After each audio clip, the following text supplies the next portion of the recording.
What's going on? Welcome back. Welcome back to another episode of Off the Schneid.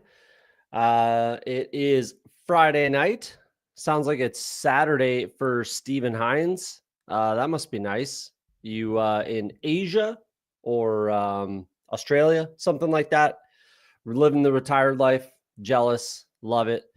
We're going to jump into some drafts. We're going to make it easy tonight. We're not going to do anything crazy. It said like everybody's streaming. All the streamers are streaming today.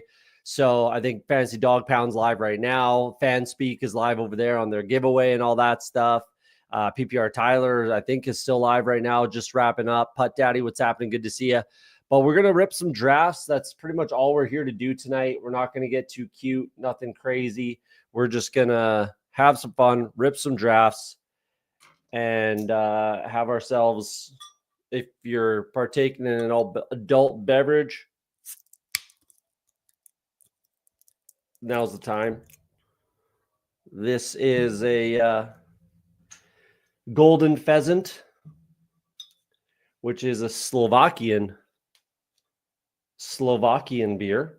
Closest I could get to Czech Republic. My wife is Czech, so like the Czech beer. Candyman, Chris the Candyman, back in the streaming streets. Good to see you. If you're just popping in, we're going to rip a draft, big board style. Let's do it. No farting around. Waiting on 4. So jump in, tons of time, tons of space. Let's do it. Hit that like button, hit the subscribe button. The subscriber count hasn't changed. Still at 494. 6 away still from the goal. So if you're watching on the old Twitter machine, jump onto YouTube, create an account, hit the subscribe button, help a brother out. We're almost there. We're sitting in the 5 spot. I don't mind that. We've got Kelly in the 2 spot. Hit him with the gritty at the 8. Like to see that. Champ X3 at 9. I think that's about it. Couple badgeless in here. This could get interesting. Could get fun. If you're in the chat and I haven't called you out, let me know. If you want your team reviewed, we can go over it at the end. Nothing crazy. Nothing really to talk about tonight, honestly. Shedeur Sanders had his pro day today. I mean, I'm sure it went well. All pro days go well. They're super scripted. There's really not much to them. There's really not much to talk about, if we're being honest. So unless they have like some sort of god-awful day, which is exceptionally rare, it's literally scripted. It's like a choreographed friggin' dance at this point. So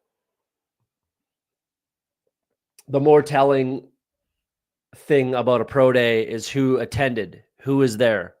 Head coaches, GMs, offensive coordinators, quarterback coaches, all that kind of stuff. Who was there? What were they looking for? Were they looking at Shedeur? Were they there to chat with Travis Hunter? Who knows? That's the more important thing to me. Gibbs or Lamb? I have obviously more Lamb than Gibbs.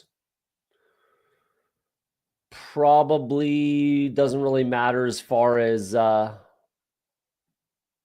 wide receiver room, running back room. Let's go with Gibbs. Get a little more Gibbs in our life. I'm a big Gibbs guy personally. I have Gibbs ranked over Barkley this year. But we'll see. Who Ames is lurking? Probably lurking in a few chats. Again, everybody's live right now. It's a busy day for the live streamers. But if you're watching it back after the fact, hit that like button if you don't mind. Hit the subscribe button if you're not subscribed. Trying to get 6 more before the NFL draft. We're almost there. We are almost there. Definitely getting a little wonky. Hit him with the gritty. Goes Christian McCaffrey. That could absolutely pay off at 8. Brian Thomas Jr. at the 9 spot. I mean, realistically, when we get to this point in the draft, in the 11 spot, it's not too much different, realistically. So We'll see what these badgeless guys get at the end of the draft. Could get a little interesting. Neighbors goes. Like Amon-Ra at 12 is just free money to me. That's absolute madness to me. Just free money, printing money. I don't know how we justify that, honestly. At the back half of the first round, Amon-Ra is my number one exposure so far, and I don't see that really changing. Doesn't make a ton of sense, but it is what it is. We got Emo Cowboy probably lurking in a few chat rooms. Appreciate you for stopping in. Missed a start to trying to subscribe. I'll get in the next one. Yeah, hit the subscribe button, man. I appreciate that. Hopefully I earned the subscription. I think I do content a little bit different than everyone else. Definitely think a little differently than everyone else. I would like to think. I'm probably the only streamer out there, the only person, the only drafter, definitely the only streamer out there that has 0% Genty. I'll tell you that. But a little bigger on the board screen, maybe. Must be watching from your phone, eh? Let's see if I can do that. Does that help? Hopefully that helps. Yeah, I pretty much hitched my wagon to the 0% Genty at this point. Wow, Drake London. 0% Gibbs in London. That feels really, really nice to get a share of that. You betcha. That feels really good. Can I believe that? In the 20, what's London's 16? Wow, yeah. That's got to be pretty rare. I like that. I really like that, obviously. Pretty high on Gibbs, super high on London. First time I've got that combination. So that feels really, really, really nice. That's kind of shocking that that's the first time. It's not that crazy, is it? In the chat, you guys have any Jahmyr Gibbs, Drake London starts? I'm surprised that that's 0% for me. Because I would if it was there, I'd absolutely click it. Like, obviously, it's got to be pretty rare. Jahmyr Gibbs goes top 5, almost 100%. I've seen him go down to like the 6-7 hole, though. And Drake London, I mean, I don't let him fall to 20, but that feels really nice. Now, we got to try to land this plane and not just have it go to shit on us. We'll see if these two, if Kelly and Mike Vick are battling for Joe Burrow or they just kind of let it ride. We'll see how that goes. That's pretty shocking to me, but I like it.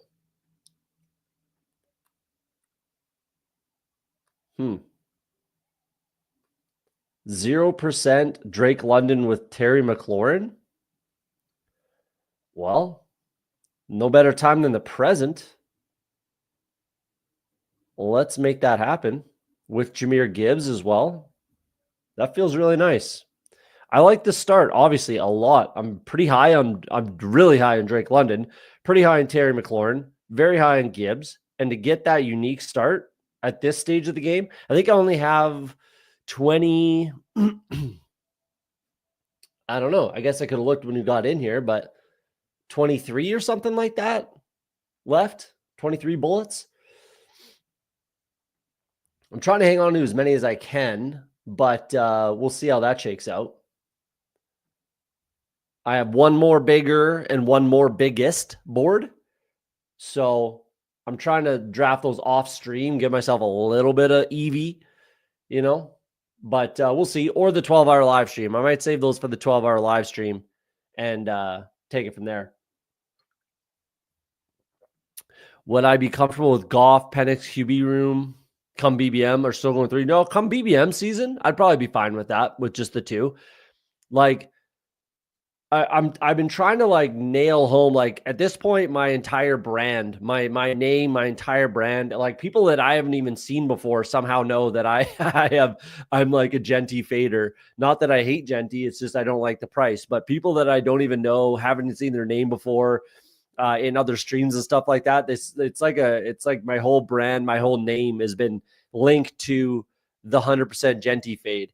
But all of that and something like this as well, this comment is it's all a pre-draft take, like a big board take, a 20 round draft take. The Bowers hate, the Genty fade, 3 QBs typically. It's all pre-draft, right? So everything could change. Everything can change after the draft.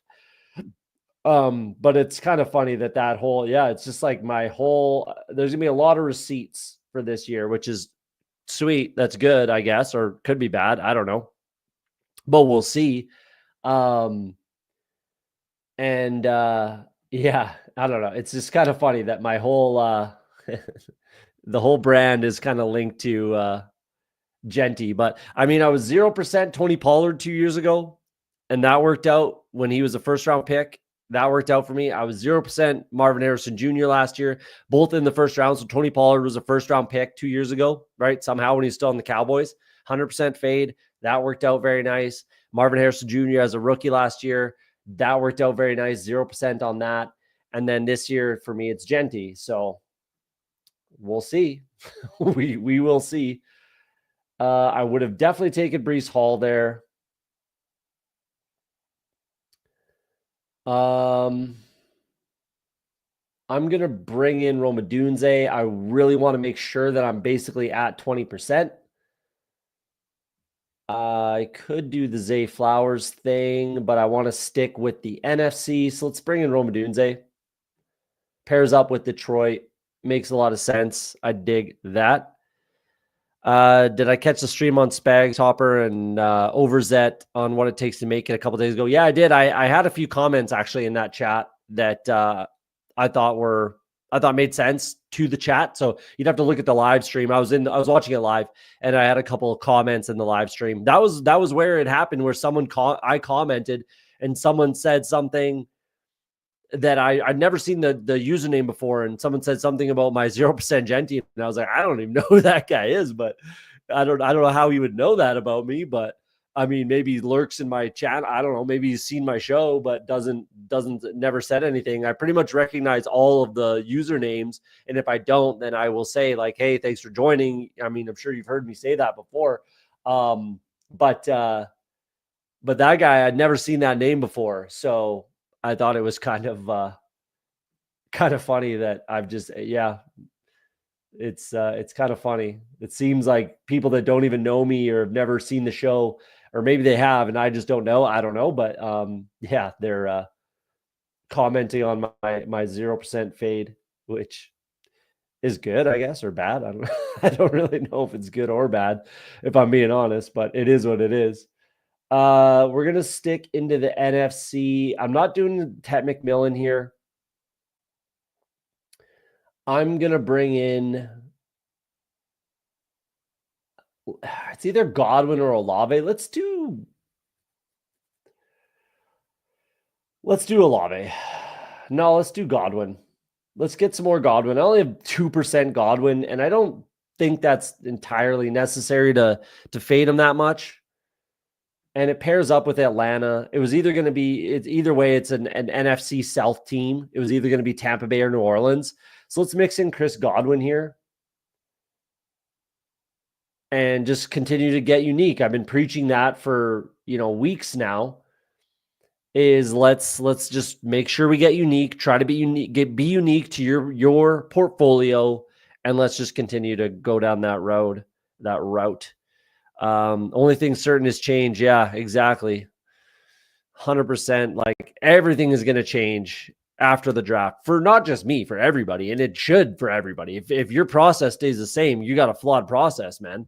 Like everything can change after the draft. So that's for sure. That's for sure. As a budget drafter, I'm really hoping for another $3 to $5 draft. Absolutely. Like I would love another like 20 max, $3, 20 max, $5, 20 max, $10 would be kind of cool. And then what's the buy-in? What does anyone know in the chat? I think what's the rookies and sophomores fee or entry fee? I'm not sure. I don't think it's crazy expensive. So the rookies and sophomores, once that comes out, will be fun. And it sounds like there was a little board 2 last year. So I would assume that there's going to be another one. Yeah, thanks, Candyman. $10 for the $10 for the 10 to 150. Was there 2 different ones for the rookies and sophomores? I thought it was just the one for $10, but that'll be all right. I'm surprised they haven't dropped the little board 2 or some smaller field. Yeah, I think like last year there was a little board 2. So I don't think it was 150 max for the rookies and sophomores. Wasn't it only like 20 max or something like that for rookies and sophomores? I could be wrong, but yeah, the little board 2 should be coming out at some point. Disbanded, good to see you. Initiate the AI. Appreciate you. Big board isn't filled enough with no New York. It'll fill. I wouldn't be too worried about if I'm DraftKings. I might even throw some drafts over there on DraftKings. I hate their interface. I hate the program. I hate the product. I hate the draft rooms. But man, if there's as much overlay as it seems like there's gonna be on that DraftKings tournament, I might even dip my toes over there. But the big board will fill. I'm very confident on that. So we'll see. We'll see. What do we got going on? Debo falling. Where was the...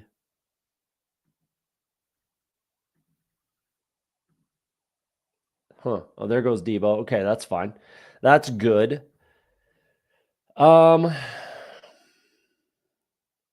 Typically Najee here. And I might just do that. I'm way ahead of the game at wide receiver. So I don't really have to force anything. Let's do Najee. I'm very high on Najee this year. I don't really know. Honestly, I don't agree I don't understand how anyone can have a strong take against Najee. I really don't. If you're going to say they could draft someone, that is not an argument. That is not a valid thing to say, that they could draft someone and he'll be replaced. Honestly, it's not. That can't be how we draft. They must be weighing how much they'll need to promote, advertise it the week before it closes. Yeah, I mean, the closer we get to the draft, the less likely that they're going to launch something. So I think it was right now that the little board 2 dropped last year. So we'll see. They better get on it. And the rookies and sophomores fills pretty quickly from my recollection, like in 2-3 days. So I don't think they're too worried about that one at all. But the little board, it just depends on how many entries there are. I would think like a war room would be the way to go, like 7,500 entries, something like that. $10, whatever it is, 10 max, 20 max, something like that would make more sense, because you could fill that definitely within a week, no question. So a little board might take a little bit longer, like a similar or the same tournament and structure might take a bunch longer to fill than a war room type tournament.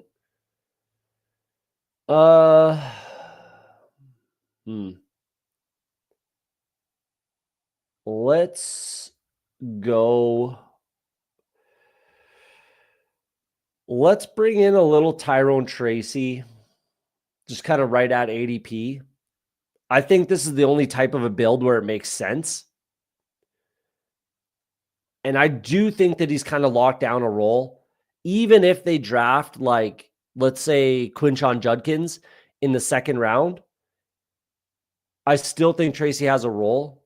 If they don't take a running back in the second round and it's even a third round running back, like the later they draft a running back, because they will, then the better it is for Tyrone Tracy. Especially with, Russell Wilson, check down Russell Wilson and Winston there, but more likely Russell Wilson.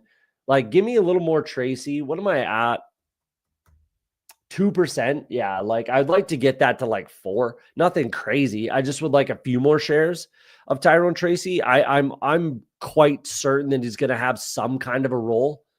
It's just a matter of like how much of a role. Yeah, that's all it is. That's the only question. How much of a role is Tyrone Tracy going to have? I think he's going to have somewhat of a role. He should fall, probably, like definitely when they draft someone, because it's not even really an if. When they draft someone, it just depends on how high they draft someone. If it's the 5th round, he probably, I don't know, like, does he fall? Let's say it's a 5th round. I don't know. Who could go in like the 5th round? Someone later. Let's say it's like a 5th round Devin Neal, something like that. How far or what would happen to Tyrone Tracy's ADP? He's not going to rise. He won't rise.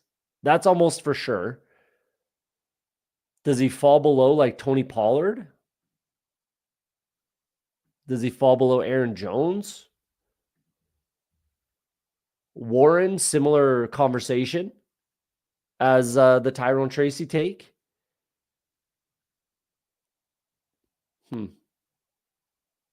Like Stevenson could definitely rise from here. But that's about it. Like that's an interesting conversation we could have is like who rises in the running back room, depending on what happens in the draft. Maybe Brian Robinson, Ramondre Stevenson for sure. Maybe Brian Robinson, maybe DeAndre Swift. Tank, maybe. I mean, Javonte, but that's not going to happen. They will be drafting someone. Almost 100% they'll be drafting someone. Wow, this is an interesting draft room. Well, let's take Travis Hunter. If he's going to be sitting there at ADP at this point in the draft season, I'm going to have to pull the trigger on that. Let's do it. Let's do it.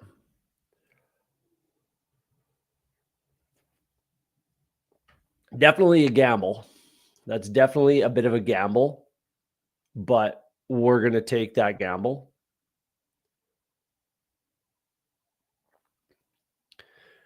But yeah, back to this running back conversation. Let's dig into that. Who else could rise? Who else could rise? Javonte, but they're going to draft someone.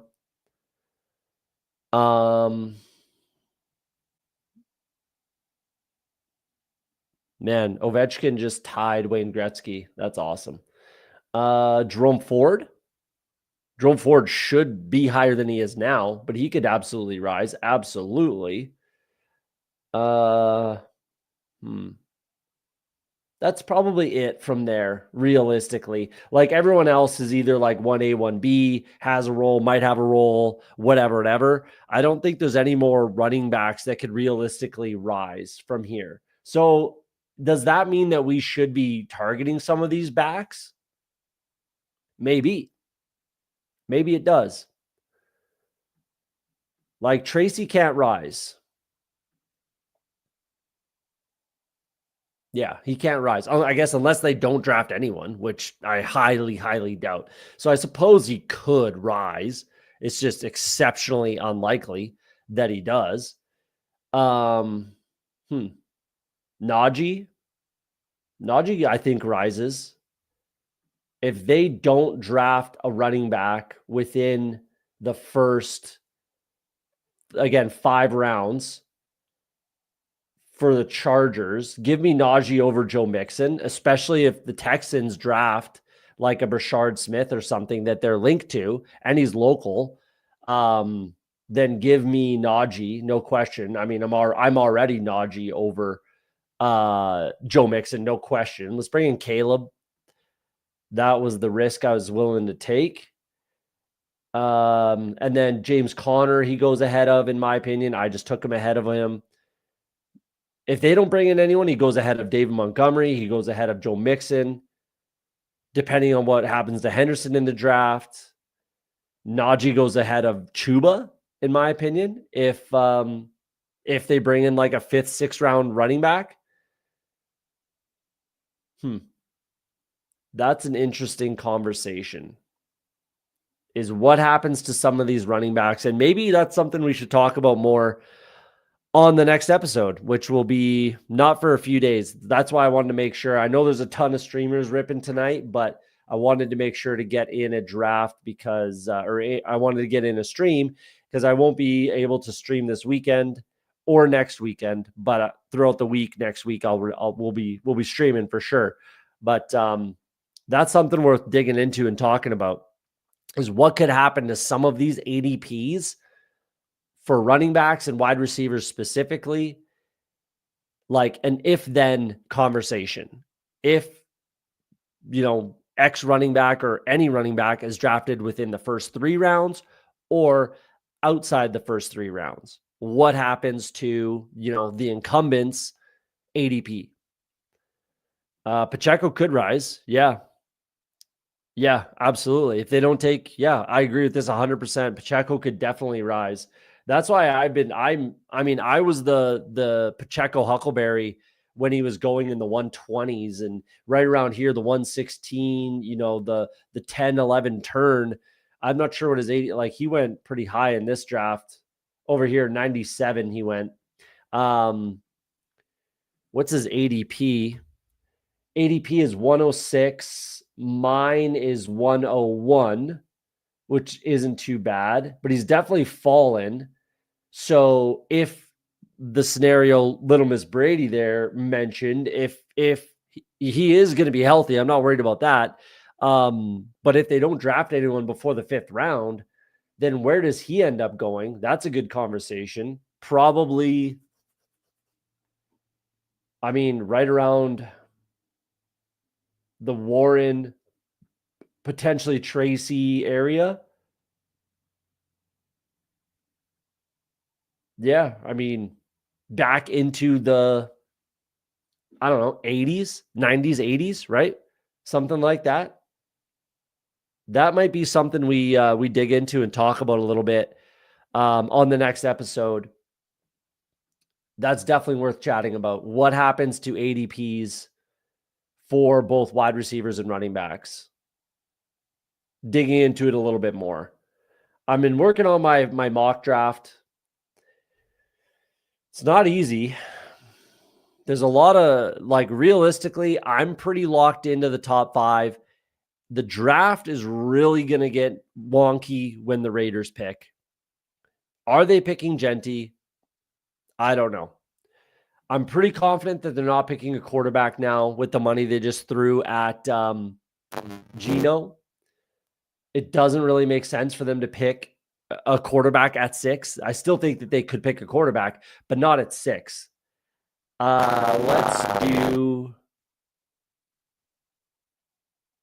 Let's do Justin Fields here.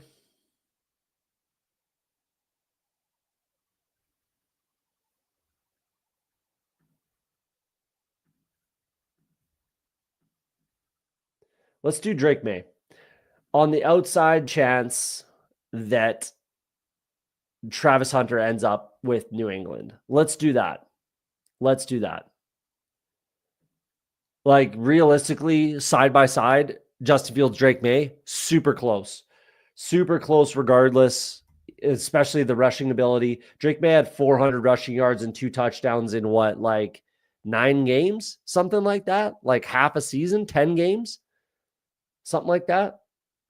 So he could easily produce very similar Justin Fields type of stats, maybe not 1,000 yards, but 600 for sure, 800, with the better passing upside. Give me, honestly, in a vacuum, it should probably be Drake May over Justin Fields, or at least super close to it. And let's take a shot that somehow Travis Hunter makes it to 4 and falls into New England's lap and they draft him. That could get really interesting for this build anyways, and for the New England Patriots too. So let's try it out. Let's see what happens. I'm pretty comfortable with where I'm at in all of my rooms. Even though I haven't drafted a tight end, I'm still comfortable with that. Definitely an interesting build. Definitely unique for me. Makes me happy. That's what I want to do. A lot of tight ends I could take. Quarterbacks I could take.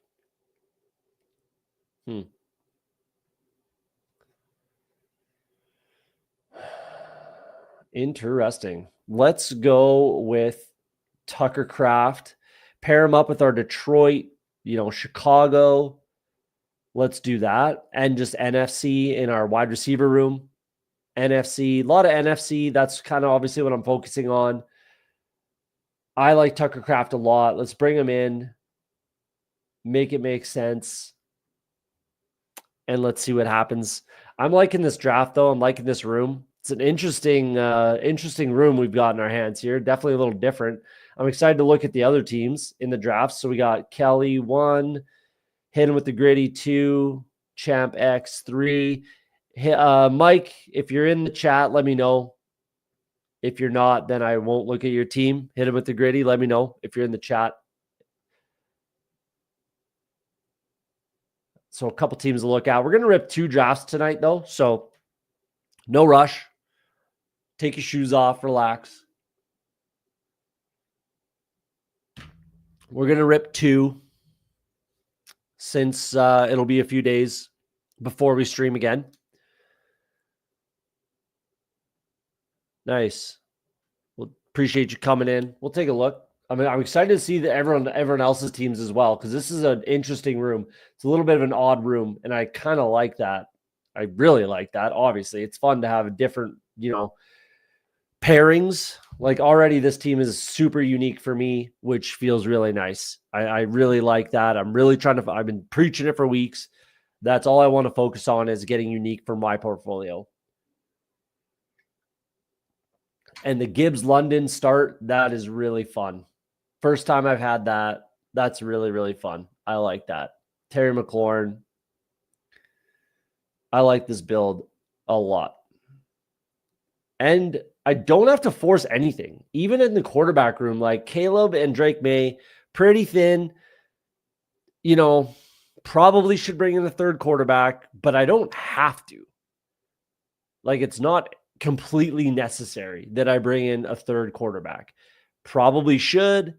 That's probably the correct, positive EV play, but I don't think it's completely necessary. So I don't have to force anything, and I can just let the room dictate, what I end up doing.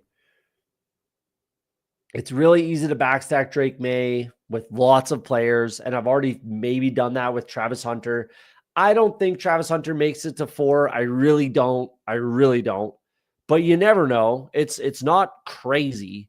It's not outside the realm of possibility, So let's lean into that. So I'm not going to double stack Drake May with New England Patriots. I may bring in one pass catcher. Plus, with the rushing upside with Drake May, he can be naked on the squad, and that's completely fine.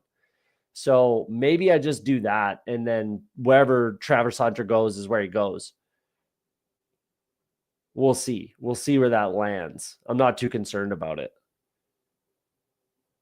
I'm really not too concerned about it at all.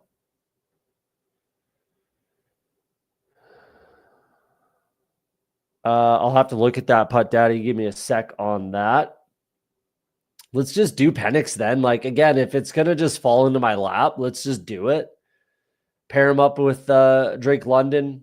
I'm only at 11% Penix. I want to get that around. I'm where I want to be, 10 to 12%. Let's just do that. Pair him up. Now I'm 100% done at quarterback. Feels good. I didn't get forced into it. Fell into my lap. Let's take him. Let's look at the 12 spot here.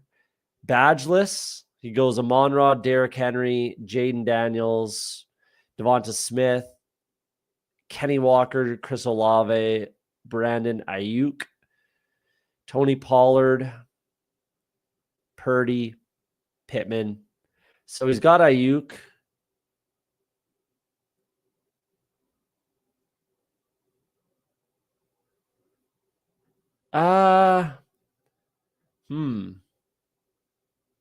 I would have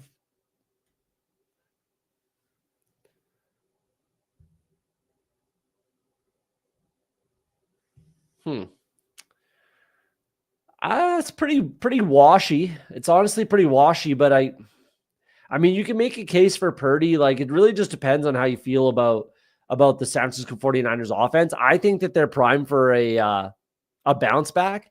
Yeah, I saw he passed on. He basically picked Purdy over Goff, right? I definitely wanted Kyle Pitts there. I've seen that a few times where it just doesn't make sense. There are people taking naked Kyle Pitts, especially when it's your third tight end. I don't know why you do that, but that's fun. Give me another sec. We'll bounce back to that conversation. I mean, I really don't know why Trey Harris is falling right now. I really don't. I really, really do not know why Trey Harris is falling. If anyone has an answer to that, let me know. But I'm going to be taking Trey Harris here. I'm very high on Trey Harris. He's been falling quite a bit lately, which is pretty crazy to me. I don't understand that. Yeah, so he basically picked Purdy over Goff. Like, rushing upside, you could say Purdy, right? And then, like, does he bounce back? Honestly, the ceiling for Purdy is higher than Goff because he has a little bit of rushing upside. But I mean, you're Ayuk versus Amon-Ra, right? So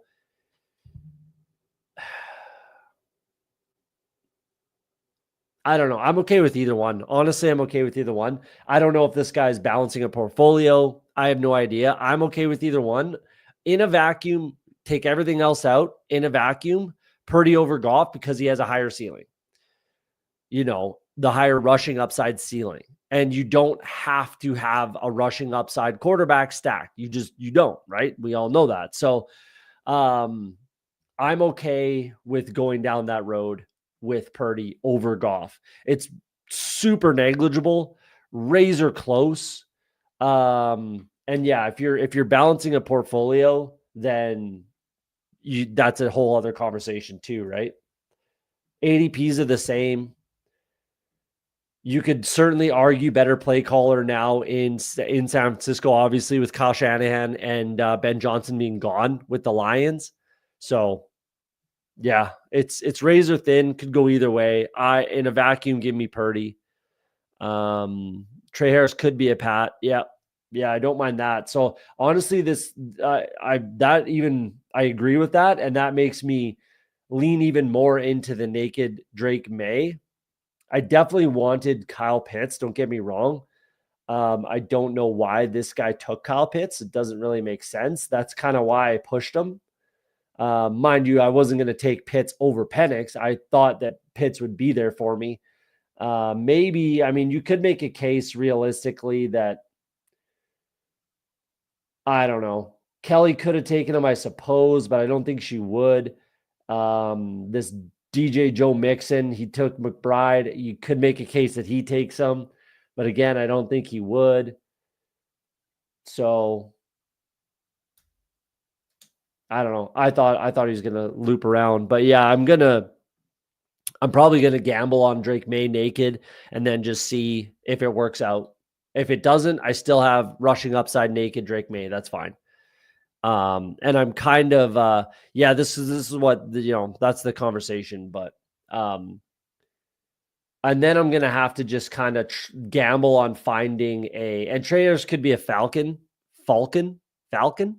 He can be, he could be in Atlanta with Penix. So not very likely at all in Atlanta. I think they go with a late round wide receiver, Like, they don't have a lot of picks either in Atlanta. So they're definitely a trade down candidate as well. But we'll see how that shakes out.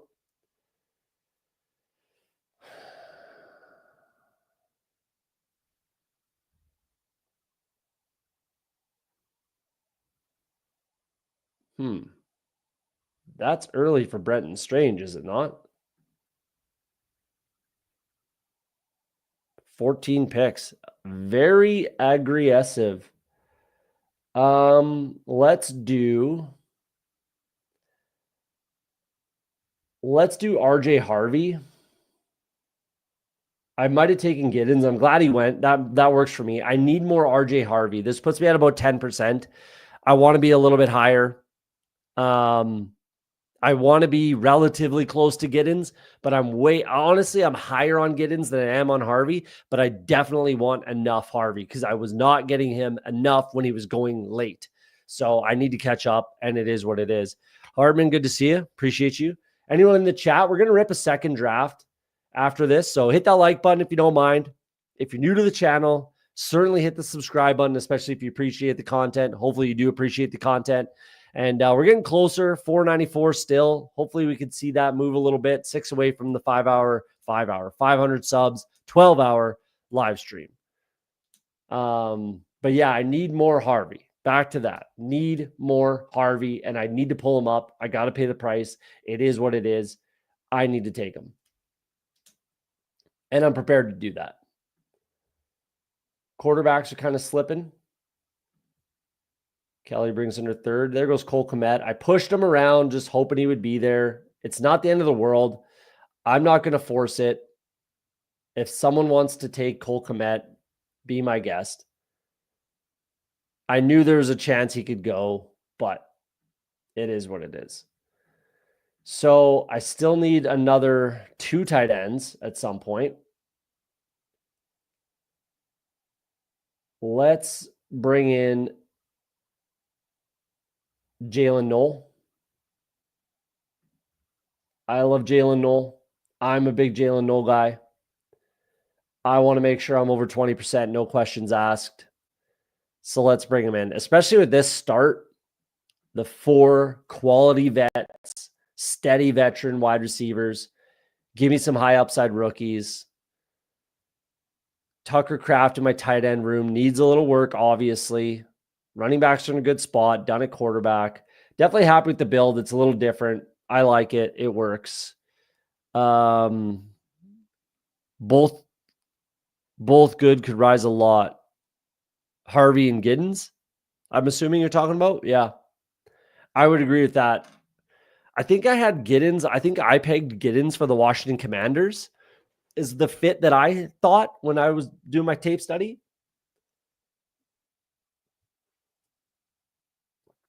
I'm not sure what that would do to his. I'm not sure that would help his value. That'd be an interesting landing spot for any running back. Like long-term dynasty, that's a smash spot for a running back. But redraft best ball, it's not great. I mean, it's not the worst, but it's not great either. So we'll see. Everyone needs more Harvey. I don't think PPR Tyler doesn't need more Harvey. He's locked in. He's got like 20-something% Harvey. He's been smashing.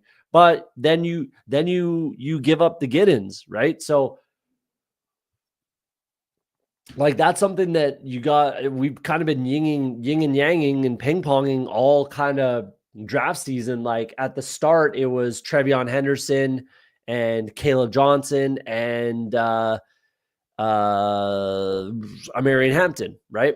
Those are the 3 running backs all going around each other. And I was trying to be even on all 3. Realistically, I'm still happy with my Henderson, exposure. But I ended up with less Hampton in that and less Caleb Johnson, which worked out for Caleb Johnson, worked out for Henderson, but I missed out on, all the exposure I could have been getting on Amarian Hampton. So that kind of hurts. Right now it's Harvey Giddens. For a long time with the wide receivers, it was, Knoll, Royals, and Higgins. Now Higgins has risen. Royals has fallen a little bit. Knoll is still right there. So you're always trying to play that game of like, I don't know, matching exposure, I guess, or pick your guy, like pick your fighter and kind of take it from there.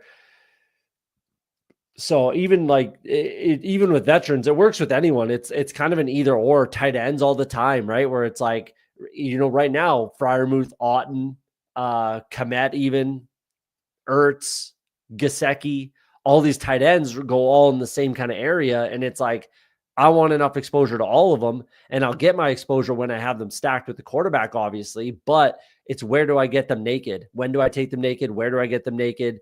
You got to try to make it make sense and make it work. So, yeah, because you probably got a lot of it early, I would imagine. This is sweet. I mean, 50% Harvey's a little aggressive. That's a little wealthy for my liking, but I'm certainly not going to tell you you're wrong. So, that could absolutely smash, but I'm going to bet that you got a lot of these shares when they were going at like 200, right? So that's where I regret on both of these guys, Giddens and Harvey, is I didn't get enough of them when they were going, pick 200 or whatever, even, 16th round on. Now they're both going well before. They're both 14th round picks, right? And they were going at least 2 rounds earlier in the draft cycle. And I wasn't getting enough of that. Martinez has risen too. And that's a guy that I did get a lot of. So that's kind of where it was, again, it's a ping pong sort of thing. You can't be right 100% of the time. You just try to be more right than you are wrong, right? That's what we focus on. I'm going to bring in Ollie Gordon because I still am okay with him.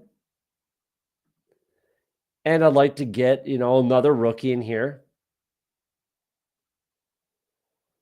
I really don't like my tight end situation, but it is what it is. It just is what it is. I'm happy with the rest of my draft, the rest of my room. So I think I can make it work. And I'm going to probably just stay with naked Drake May. I'm only single stacked Caleb Williams, single stacked Michael Penix. I have some division and conference correlation that makes sense. It's going to be a 3-6-8-3, the old classic. I can definitely wait on my last wide receiver. That's for sure. And my last running back for the most part. But who do I pick? So, who makes sense? I guess Jatavian Sanders makes sense, but Kelly's probably going to pick him because she has Bryce Young, but hard to say. Maybe she doesn't. Maybe I just tipped her off and gave it away. He would make some sense with Atlanta and Tampa Bay. Hard to say. 54% Bashard Smith through 80 drafts. Favorite late round click. Interesting. It's a lot. That's a lot. He could go to the Texans though. That might be the landing spot I have pegged for him. We'll see. But that's a lot. And I mean, if it's your 20th round pick, then honestly, go ham, man. Doesn't matter. It's completely free.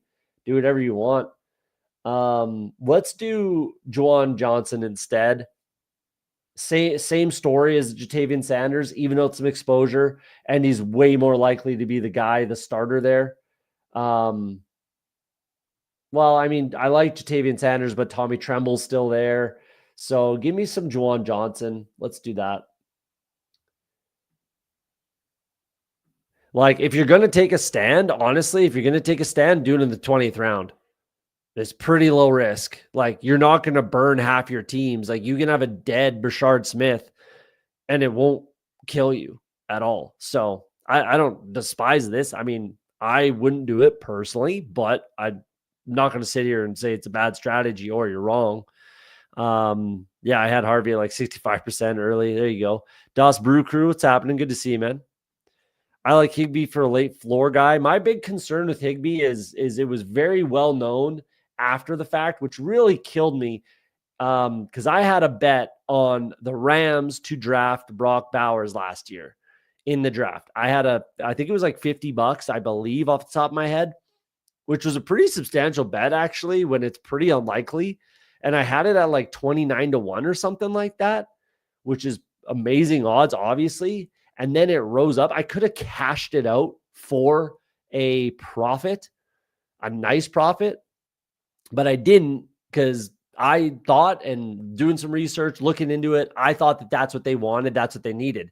So if the Rams want to go all in, and if the Rams want to say, fuck them picks again, which they have in the past, and it won them a Super Bowl, and if they want to say, fuck them picks, we're Tyler Warren away from being a Super Bowl contender and or winning the Super Bowl, I wouldn't be shocked if the Rams trade up for Tyler Warren and draft the tight end right there. So hard to say where. Like, honestly, 5 with the Jags is possible. 6 with the Raiders is possible. Not as likely.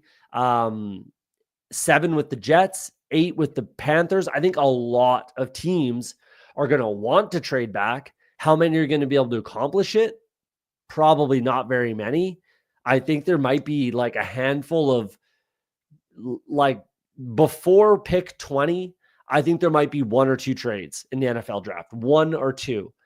At the end of the first round, we might see some trades happen there to trade back up to the back end of the first. But that's my favorite thought process, and I need to dig into it a little bit more, but that's my favorite thinking and thought process of this draft for a wild trade or thing to happen would be the Rams trading up into the top 10 to draft Tyler Warren, and them saying, like, we wanted to do it last year with Bowers. It didn't work. We couldn't get up. We couldn't make the deal, whatever. We missed out. So fuck them picks. Let's go get our guy. That could happen. So that's my concern with Higbee is, like, we know last year, we know for a fact that they wanted to go up and get Bowers, and it didn't happen. Now it's even Colston Loveland too. Like, there's Tyler Warren and Colston Loveland that they could trade up for, and that would absolutely destroy Higbee's value. So I'm not big on Higbee personally, and those are my reasons. That's my reasoning why. I can understand, you drafting him. Emo Cowboy is a big Higbee believer, which is fair. I get it. It's just not for me, and that's my reasoning why, because he could be completely dead after the NFL draft. And I think it's relatively likely because they tipped their hand last year, and we know that they wanted to do that. So that's where I'm at with that. Raiders would have taken Penix if he was there, I bet. Probably, yeah. Yeah. Probably. I would agree with that. McVay is sharp and drafts better than most. Absolutely. McVay and the Rams with less need, they draft so well. Like I've said many times on this show, is they just see a guy, they see something in a player that player can do on their team. And they say, I want that. I want that player to come in here and do that for us. And then they draft him. And that's what he does. They see things that other people don't. And they're not looking for, like, someone to come in and completely change their franchise, at least not in the later rounds. Let's just take Mason Taylor. I want a little more. I want a little more of that action in my life. So let's do that. Let's get Mason Taylor as our 3rd tight end. Done at tight end. So that, like, Puka Nacua, Kyron Williams, guys that every single NFL team passed on multiple times throughout the draft process. And they said, I think that player can do this for our team. Let's draft him. I believe in the player. I believe in the kid, whatever. And here we are. And they've done the same thing. The next comment from Darkside, like, look what they did on their defense. Their whole defense is built of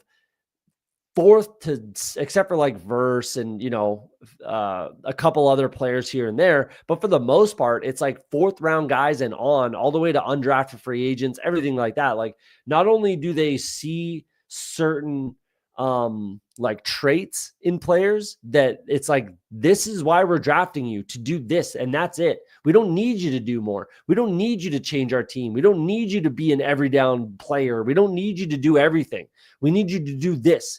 And we know that you could do it well. So come in here and do that. That's it. You know what I mean? And then that it works. It has worked. It does work. So just keep doing it. Like, I love the Rams drafting. That's what I think they could go with, like a Xavier Restrepo, a Tez Johnson, a Nick Nash, those types of guys as big slots. They need a slot receiver. You know, the Devontae Adams and Puka will move in and out of the slot as well, but they need like a true slot receiver. And that's something I think they absolutely get in this draft is a big slot. And it might be one of those guys. And then like, that's what they do. That's all they do for them. It's a big slot. They can do a certain thing. They lead the league in 11 personnel, so they're going to get some action. They're going to be on the field. So that's what I'm going to be paying attention to whichever big slot the Rams draft. And I'm very, very, very confident they draft one probably later in the draft. And that's someone I'm going to be focusing on. Absolutely. Let's do some Savion. I haven't drafted him in a while. I'm okay with the boomer bust 20%. Savion Williams. Let's do it. And then a final round running back, and then we'll get in another draft and get out of here. We'll take a look at these teams. We'll get in another draft, and we'll keep chatting about it. Yeah, I could see this. It's just like, for what? Like, honestly, what could you ask for Mayer right now? Maybe a fourth.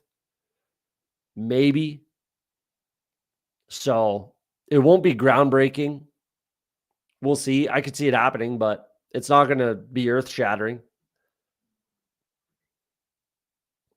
Versus seen as somewhat of a reach. I remember correctly, he smashed. He definitely smashed. I didn't think it was a reach whatsoever. I had Versus my number one edge rusher. I had him going. Who did I have him going to? You can watch my mock draft from last year. It's on the channel. Go check it out. I was very, very high on Jared Verse personally. I think I had him going like 11th or something. I think I had him going higher than he went in the actual NFL draft, actually. Maybe I'll go watch that. I probably will watch it back before I do my mock draft this year. Even just to give myself an idea of what I thought about certain situations and teams and whatever from last year. But I had Jared Verse very high personally. I liked him a lot.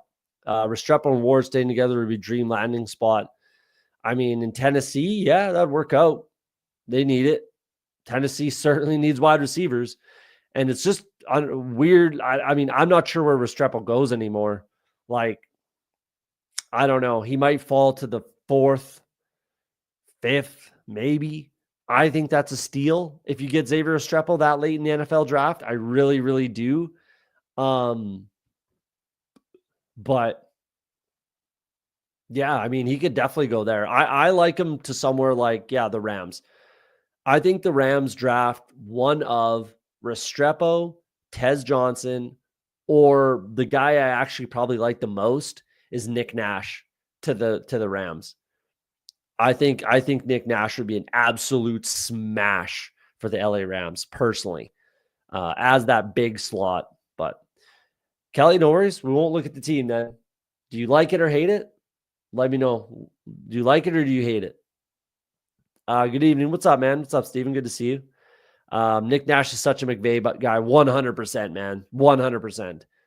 Like, he's going to be a 4th or 5th round wide receiver. I didn't comp him to Puka Nacua, but like, I think he's going to be similar to Puka Nacua in that he goes to someone in the 4th, 5th round and he absolutely smashes. I really think that that's what could be on the table, depending on where he goes. And my Bengals, I would love Nick Nash with my Bengals. He's a 6'2.5" big slot, former quarterback. I think he, which tells me a lot. I like Nick Nash a lot personally. I think the Bengals would be a smash spot. The Rams would be a smash spot. There's not a lot, though. Like, realistically, if Nick Nash goes to Tennessee, I actually don't hate that either with, Callahan. But I don't know. If he goes to the 49ers, I don't like it, realistically, even though the 49ers would seem like a good spot. If he goes to Seattle, I hate it, right? Stuff like that. So it just depends kind of on where Nick Nash lands. But I think he's absolutely a McVay guy because they say, look at this guy. He just won the Triple Crown, should have won the Bolitnikov. Why is no one else on him? Oh, he's still there in the 5th? Yeah, we'll take him. We need a big slot. Boom. There we go. If Jarquez is there, I guess I take Jarquez. I mean, it's my guy. I don't know what you want me to do. Let's take Jarquez Hunter. Let's take Jarquez Hunter. We'll catch up with the chat quick, and then we'll rip over the teams here. Rams seem to like Jack Besh with a C, not an S. But yeah, I'm a big Jack Besh guy too. That could work for them as well. Big slot guy. Again, that's what they're going to be drafting. I'm telling you, the Rams are going to draft. It's just that Jack Besh would be a second round pick, most likely. Maybe third round pick, maybe, but that would be the latest. And if they do trade up for Tyler Warren, then that's obviously not happening. If they don't, then yeah, maybe I could see that. I'd be pretty stoked with my Jack Besh shares if he ends up on the Rams, that's for sure. Kelly gives a team of 4. Kelly's a lot harder on herself than actuality. So usually her teams are pretty good. So Restrepo is good film and a lot of exposure. I'm sure someone wants him bad. Hard to say. It's that, the 40 hurt, but if a team just says like, listen, he tweaked his hammy, he hurt himself a little bit. I'm not too worried about it. I'm going to trust the film. Me personally, I trust the film. I like Xavier Restrepo a lot because of the film. So I wouldn't say like, oh, he ran slow, so I can't pick him. Small guy, run slow, take him off our board. I wouldn't go down that route. I would bring him in, have a conversation. And it's like, yeah, I tweaked my hammy. This happened, that happened. I'd be like, okay, that makes sense. Because on film, you're not a 4-8 guy. Like, you know what I mean? That's for sure. We all know that. We all know that Restrepo's not actually like a 4-8 guy, right? So I don't know. I think someone definitely does want him. I don't think every team wants him bad. That's the thing. So how far is he going to slip? Is it like, for me, it would have been second, third round, like fourth round, absolute latest. Now it's like, fuck, he could fall into the 5th for sure. So we'll see. I do like Restrepo. Best Ball Brian, good to see you, man. Thanks for coming in. Appreciate you. Ant Wall, Charlie Jones, Trenton Irwin. Yeah, Nick Nash could fit with the Bengals. Yeah, Charlie Jones just hasn't really gotten there with my Bengals. And Trenton Irwin's just a backup guy. He's just a body. He's good to have. Don't get me wrong. He's just kind of a guy. He's just a body. And Yoshi Boss is not really a slot guy, realistically. So it's not Yoshi Boss. You got T. Higgins on the outside. You got Jamar Chase, who definitely moves into the slot quite a bit. But in 11 personnel, we need a third. And I think a big slot like Nick Nash would fit in just, perfectly with the Bengals personally, especially with his smarts. Nash is another one I will add, just like Kyle Williams, you touted before Chris Sims. Appreciate that. Yeah, I definitely have been talking about Nick Nash a fair amount. Not a fair amount, a little bit. And I think I'm at like 6%. Let's take a look. What am I at on Nick Nash? 6%. There you go. Higher than pretty much anybody else, I'd imagine. But I don't know if was Chris Sims pumping the tires on Nick Nash. Obviously, I know the Kyle Williams, which is another part of my brand at this point. But I didn't know he was pumping the tires on Nick Nash. Let's take a look at the team, then we'll rip another draft here. So Caleb Williams. I was thinking Kyle Williams, obviously. Caleb Williams, Drake May, Michael Penix. This definitely works. No worries there. Definitely works. Jahmyr Gibbs, Najee Harris, Tyrone Tracy, RJ Harvey, Ollie Gordon, and Jarquez Hunter. I like it. Half vets, half rookies. I like that a lot. This definitely works. A lot of correlation. Hopefully I get some good landing spots, some big playability here. Touchdown upside with Ollie. Word.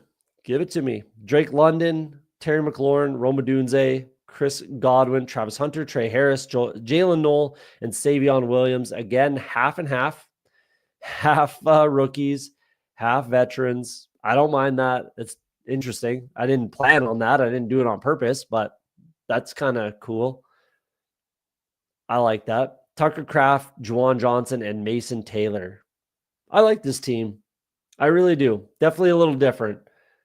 And I don't mind it. Kelly said to skip her team. Let's check, hit him with the gritty. 2 quarterbacks, gritty. Good on you, man. I love it. I love it. Well done. Lamar Jackson and Jalen Hurts stops at 2. Good to see. Good to see. That means you need those 2 on a team, Caleb and Kyle Williams. Yeah. That would be, man, the Bears would be really good with that. Appreciate that. I think it's a good team. I like it. I like that. Yeah. I like that. Perfectly balanced. Christian McCaffrey, Alvin Kamara, Ramondre Stevenson, Brian Robinson Jr., Trey Benson, Isaac Rendo, and Braylon Allen. That's probably a touch too much. I don't think you need the 7th. I would prefer to throw it in the wide receiver room just because you start 3 wide receivers, you start 2 running backs. More likely the wide receivers are going to spike week into your flex spot. So, yeah, unless you had like 2 rooms stacked, like having San Francisco room stacked is fine. You can still definitely stop at 6. But I mean, it works. Let's see what else you got. AJ Brown, Keon Coleman. I would absolutely throw another wide receiver in here just off the first 2. Yeah, I mean, I would have not brought in Braylon Allen here and drafted another wide receiver. But AJ Brown, Keon Coleman, Alec Pierce, Adonai Mitchell, Jalen Tolbert, Brandon Cooks, Devontae Walker, Jahan Dotson. We got Sam Laporta, TJ Hawkinson, and Kincaid. I'm okay with that. You could have obviously stopped at 2. I'm sure you've heard that before. But Kincaid is whatever. You can bring that in. I'm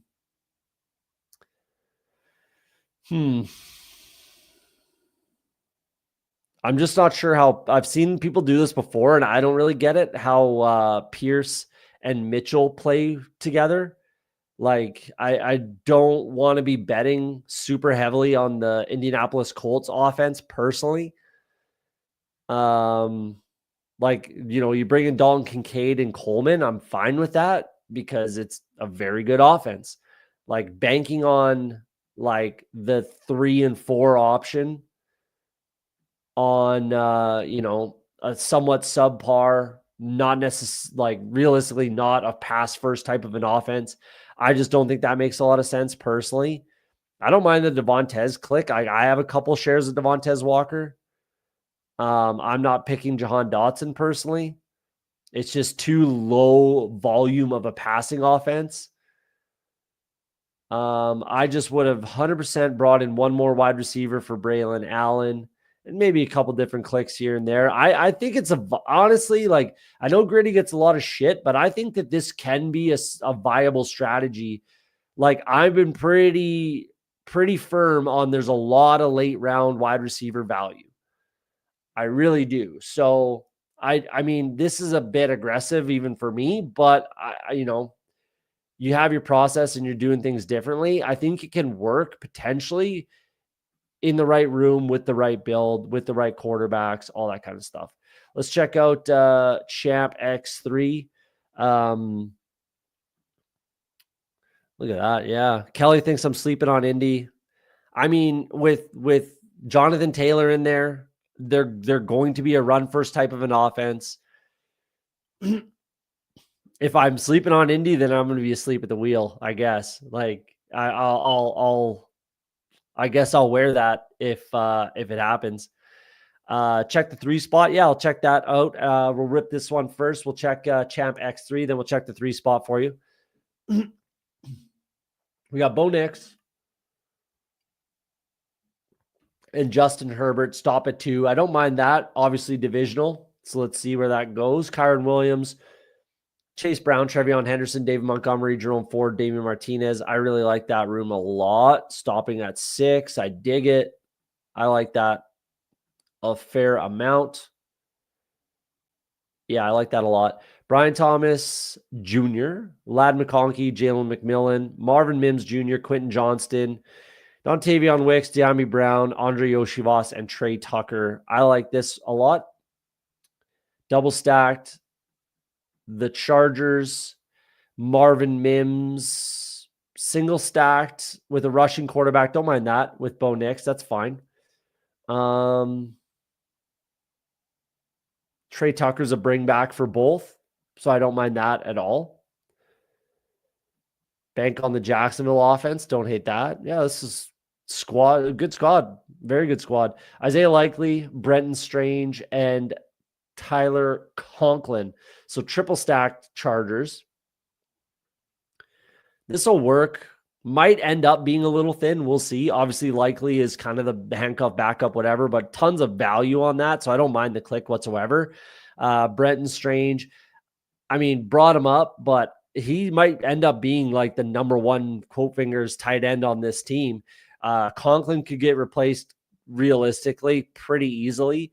Or like they don't owe him a lot of money. So, or he just doesn't get the reps. He doesn't just doesn't get on the field as much as you kind of want or need him to. But this as a whole can work for sure. So I don't mind that. Good squad. I like it. Works for me. The 3 spot, we got DJ Joe Mixon. Flatulent Fantasy. Is that your underdog handle? Or are you just asking me to check that one out? Because I think you stole someone from me. Oh no, maybe not. Oh yeah, you stole Komet on me. But it did make sense, I suppose. But let's take a look at this team. It'd be better if he stopped at like 5 wide receiver running backs and went 10 wide receivers. Yeah, I don't disagree with that. You know, 5 or 6 even running backs, throw some more volume at the wide receiver room. But Indy needs A-Rich to miraculously be good like he started his rookie season. Yeah, I mean, again, I think that's what they want. I think they want him to win the job. It's hard to say if he will. We'll see.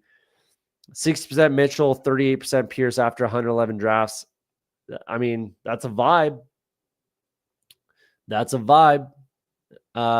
that's me. Let's take a look. No problem, man. Appreciate that. I stole Penix from you. I had Drake London, man.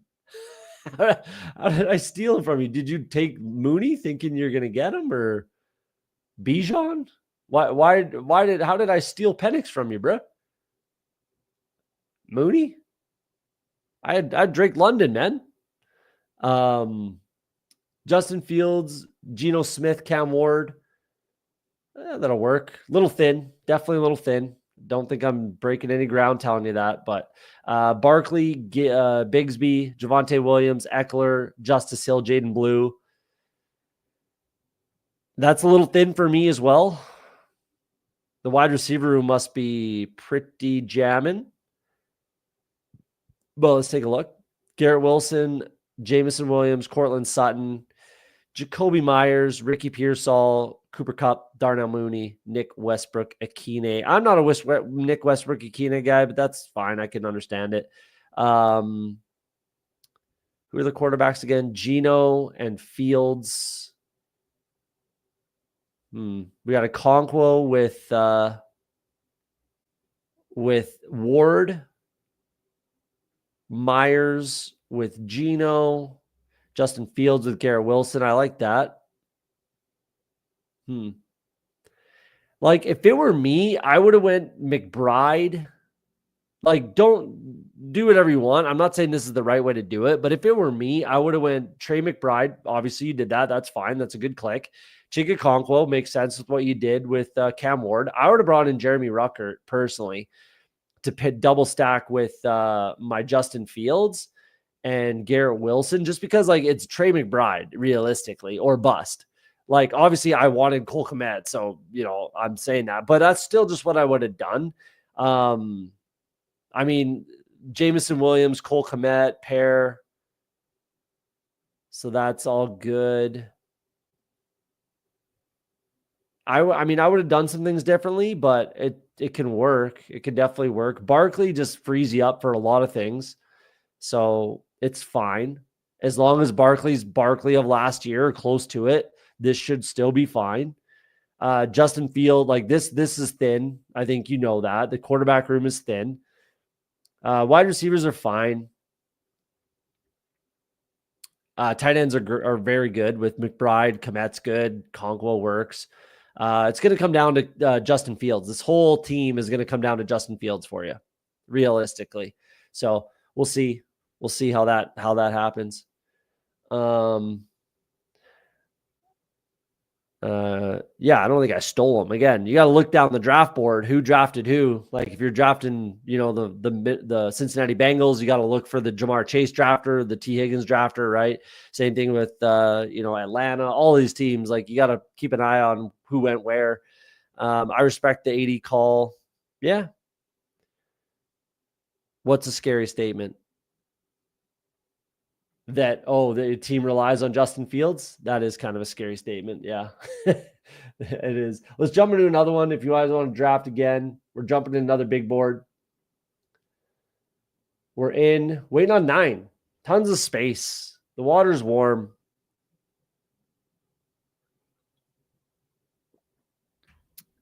Yeah, the team does rely on Fields. It is a scary statement. No worries, man. Appreciate you coming in. Appreciate that. Hit that like button, guys, if you don't mind. If you're new to the channel, if I've earned your subscription, then hit the subscribe button if you like the content. We're still trying to get to 500. We're 6 away. Personally, I think that the content on this channel is worth 500 subscribers. I could be wrong on that, and I am biased. So it is what it is. Are we up? Oh, we're up to 496. How do you like that? How do you like that? Appreciate you guys. Appreciate you guys. What do you got for likes? 21 likes with mine. I just liked it.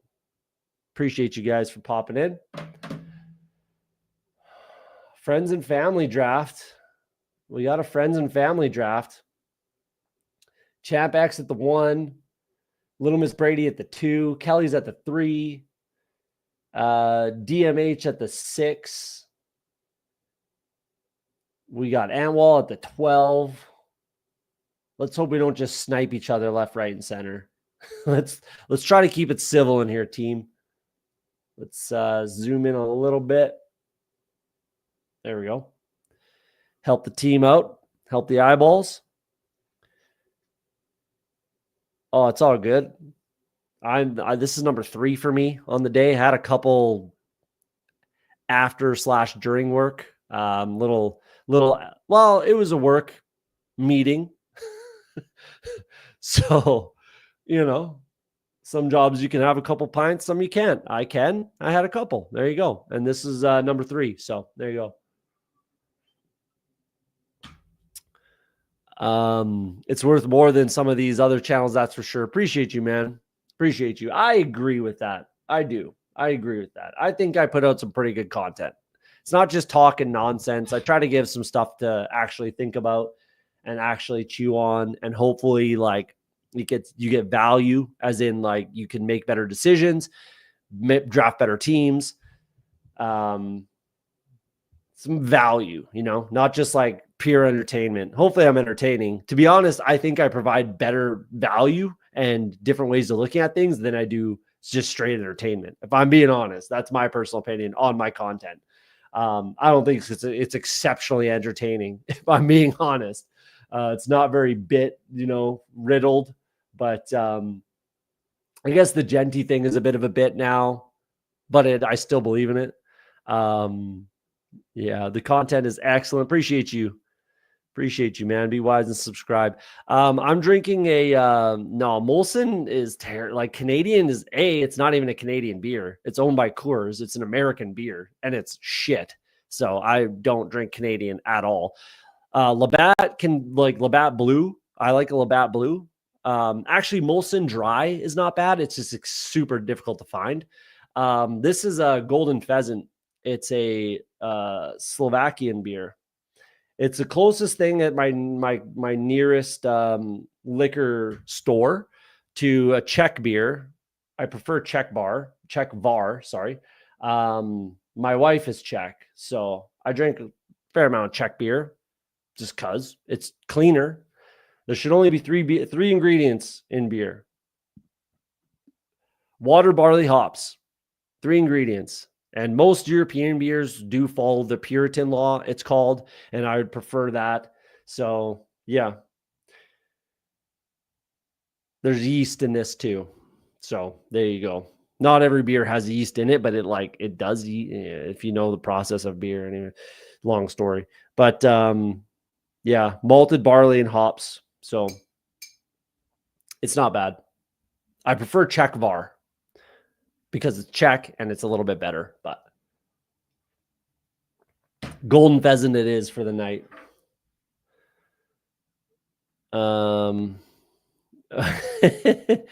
Moosehead is the one of Canadian beers. I don't know about that one. I don't mind a good Moosehead. It's cheap. It's definitely a cheaper option, which is nothing wrong with that at all. But I don't know if it's the one of Canadian beer. Like the one would be like, I don't know, something I don't know, something off whatever, off the cuff, like a small brewery sort of thing. I'm going to bring in I'm going to bring in JSN. I'm doing it. I'm going to bring in Jackson Smith and Jigba with Puka Nakua here. Flip the board a little bit. Nothing crazy, but just kind of flip the board a little bit. Got Puka at a bit of a discount. And then I'll bring up JSN just to kind of flip it up a little bit, mix it up. I don't know about that one though. Yeah, like the local craft breweries are always typically like the best if you can find some good ones. So it's the way to go. The brew pubs, stuff like that. Harbin, I might not agree with every take you have, but I respect that you're able to give good reasoning, and I feel like you have good, well-researched takes overall. I appreciate that. That's the most important thing.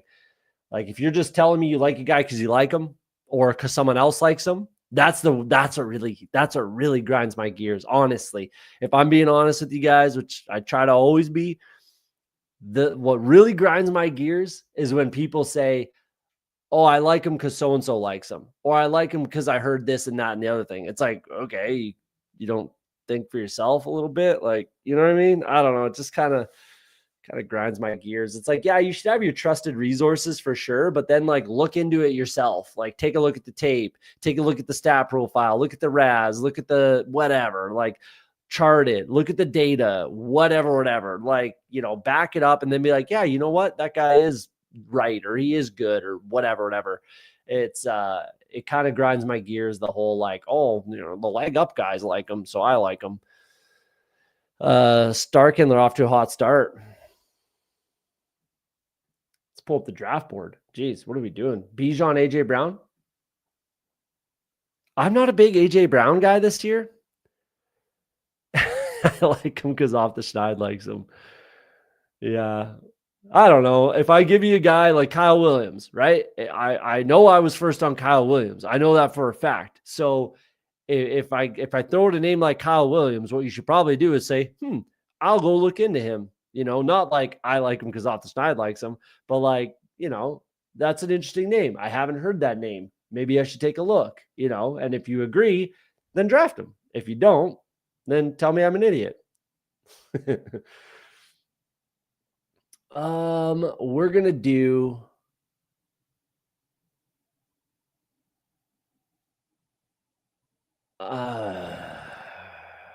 I'm going to do something a little frisky here. Let's do Devontae Adams. Let's get a little frisky here, guys. Let's do it. I'm going to bring in Devontae Adams. This draft is going to get a little on the frisky side, I feel like. I'm really happy about what I'm going to do. and we'll see if it works out. No way. I live in Tampa too. Look at that. Never thought too much of a beer scene here, but he's only been there a few years. Yeah, I mean, check the brew pubs. Like, I don't know how it works in the States. And I don't think it works the same way here in Canada, but I lived in Australia for a year, and they have weird rules. Number one, it's extremely expensive for alcohol. They're taxed through the wazoo on alcohol. I'm going to bring in Chase Brown on this one too. This is going to get, or maybe I just do Hampton. I mean, if Hampton's a first round pick, let's do Hampton over Chase Brown. That's a vibe, but let's do it. In Australia, yeah, it's very expensive and it's just taxed like crazy, right? So the way they get around it is they have brew pubs where obviously they brew the beer in-house and they serve food, the whole thing, right? then they sell the beer, off sales, whatever you want to call it. You can do growlers. You can buy 6-packs, whatever. And then it's taxed much, much less. So it's extremely cheaper to go and just have a couple beers, or, buy your 6-packs, whatever, buy your beer at a brew pub and then take it away, sort of thing, in Australia. I'm not sure if it's a similar thing in the United States. I'm not sure if your taxes are that bad. It's not like that in Canada either. But there are a lot of breweries, like too many, to be honest with you, in Canada and in this area that I live in. There's just too many. It's a little saturated, and a lot of it's crap. So let's get the draft board up.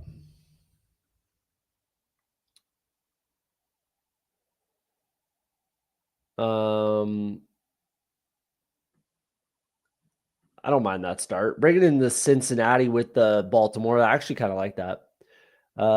Anything interesting? Ooh. That's fun. I respect the shit out of that. Champ X3, man, you've been getting a lot better with your drafting. Honestly, like this is kind of pumping my tires because you watch this show a lot, so I appreciate that. But your drafting's been getting a lot more interesting. I like that. That's ballsy. That takes a couple stones to make happen, and I'm here for it. I like that. Let's see how you land that plane. I dig it. What are we doing over here? I'm going to get freaky, but not cool, not freaky like that, I don't think. We're going to get interesting, though. I think this is going to get interesting. What do I want to do? Probably would have went Olave there. I am going to bring in Juwan Jennings. Let's do that. Obviously, I'm playing off the NFC West over here. My phone is going to start to annoy me, so I'm going to go unplug it.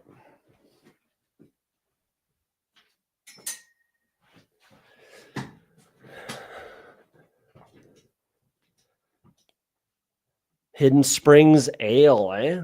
That sounds tasty. I'll find time, check it out. Yeah, check out the breweries. Listen, learning.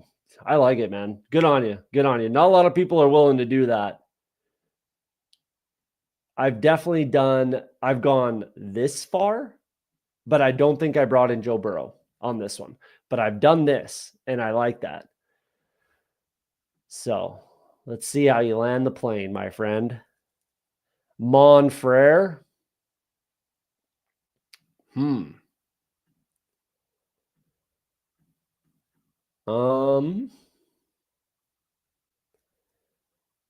Do I want to do that? Wow. I wasn't planning on Debo coming back to me.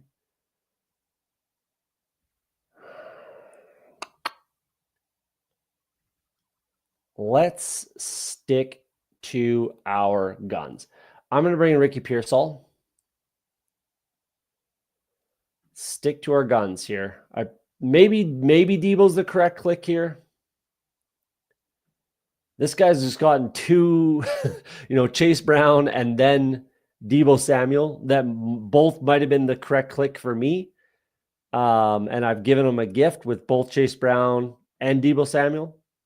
And then he took Chris Olave when I would have. But actually, this makes more sense. So I'm glad he took Chris Olave because this makes more sense.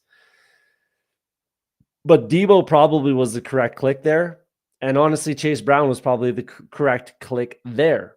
So, but I'm going to stick to my guns and do something very specific. So, I mean, I don't even really understand how it's hard to see because, his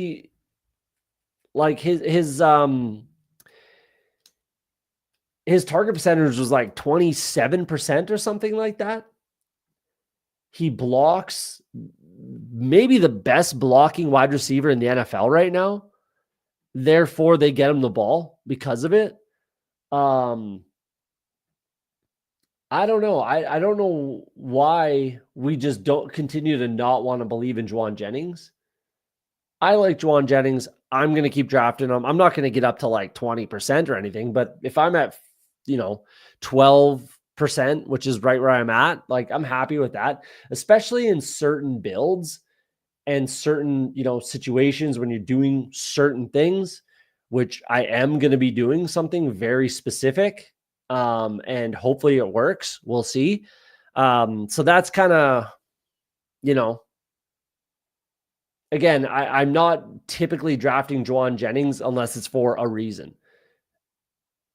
And you'll see the reason why probably in this draft, unless someone snipes me or it doesn't work out, but it should be fine.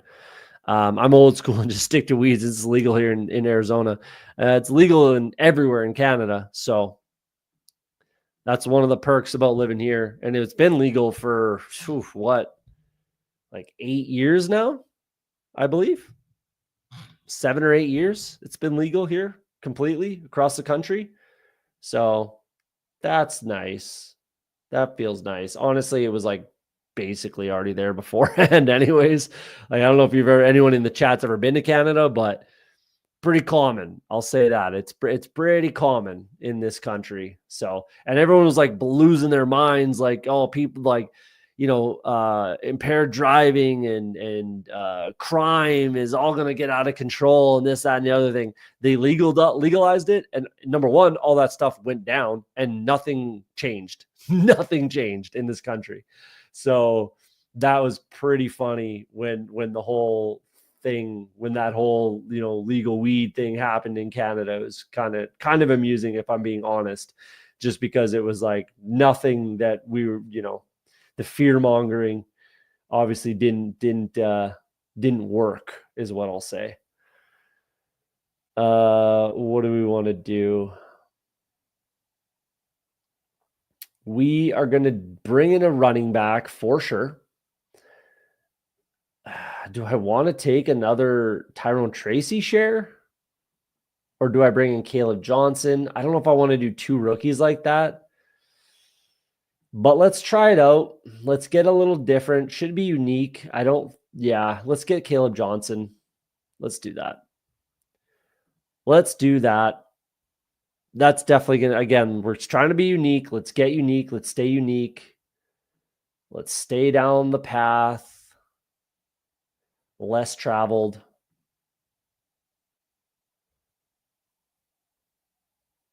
Yeah, let's try it out. This is going to be a fun team, I think. This is going to be a fun team.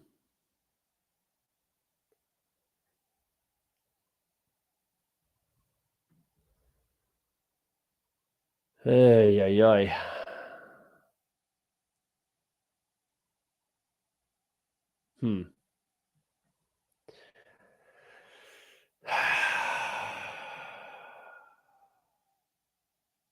Let's take.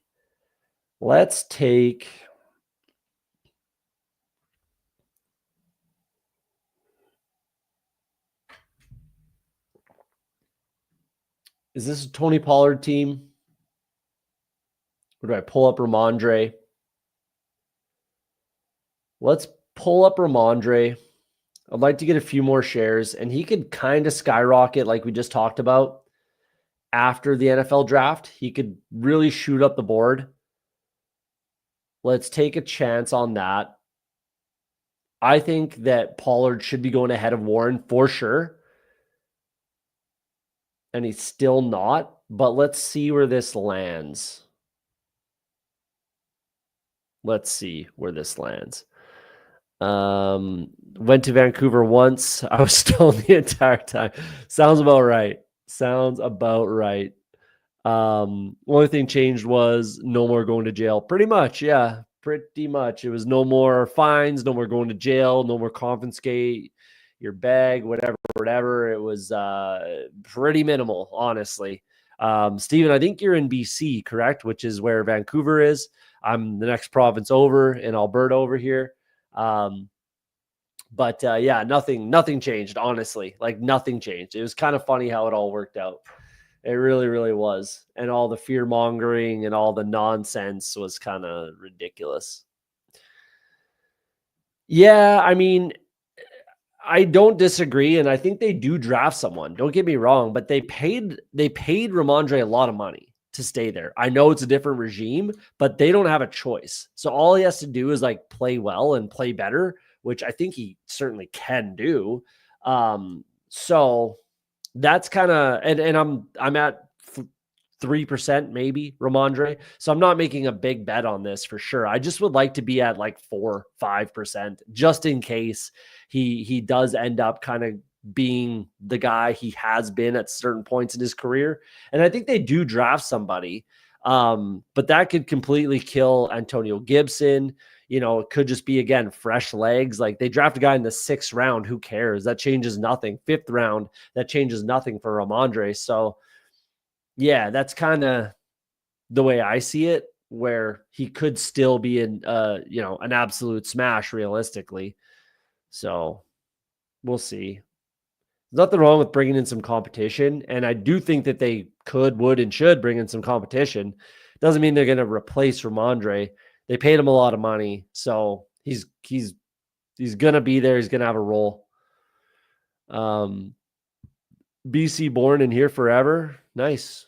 I've lived in BC for a few years. I lived in Vancouver area for a few years. From the Yukon originally is where I grew up and lived most of my life. Little insight, little peek behind the curtain. Very small place. Not a lot of people. Nothing there. And I'll never go back. I'll never go back to living there. That's for damn sure. Nice. I'm happy that Purdy made it to us. That's an insta click. I was thinking just to take him, just get your guys kind of thing, but it worked out. He should fall, which he did. So that works and makes sense for what I want to do.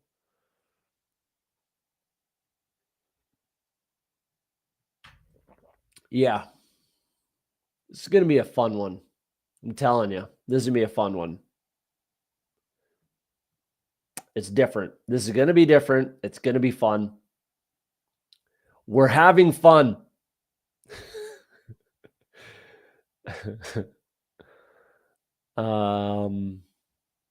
Yeah. That's what we're doing. That is going to be what we do. It's going to be very, very different build, I think. But I'm happy with the way it's going. I really am. Tyler Warren still on the board. Probably won't be for me. I'm happy to catch up a little bit at running back here. So that works. Herbert goes. This guy could probably catch up a wide receiver.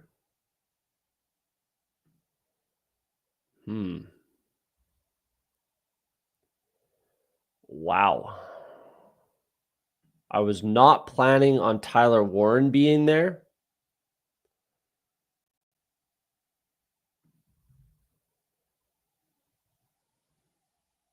But I'm not going to take him. Let's bring in Jordan Love. I was really not planning on Tyler Warren being there, but that's okay. Let's kind of stick to our guns. 497 now. That stream is going to happen. Nice. Appreciate you guys. I appreciate you guys hitting that button for me. I really do. I'm going to have to schedule it in. Yeah, it's happening. It's probably going to be the Saturday before the NFL draft. Is probably going to be the day. Hopefully there should be some stuff to draft.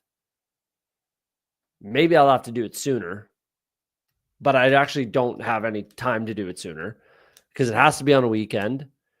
And I'm away this weekend. I'm away next weekend.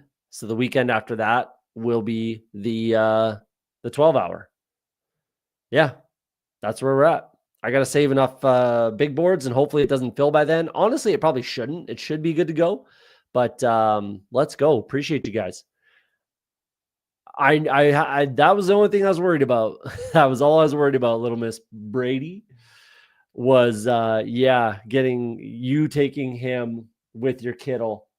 But I was like, he's got McBride. He could do the Kyler thing, which is kind of what I was thinking you would do.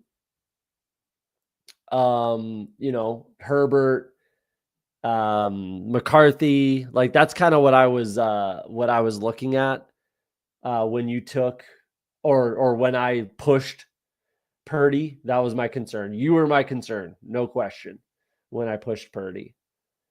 But honestly, I mean, it's close. You could have definitely taken him, but single stack, yeah, I mean, we just talked about it, like a little bit of rushing upside. It would make some sense to take Purdy with just Kittle.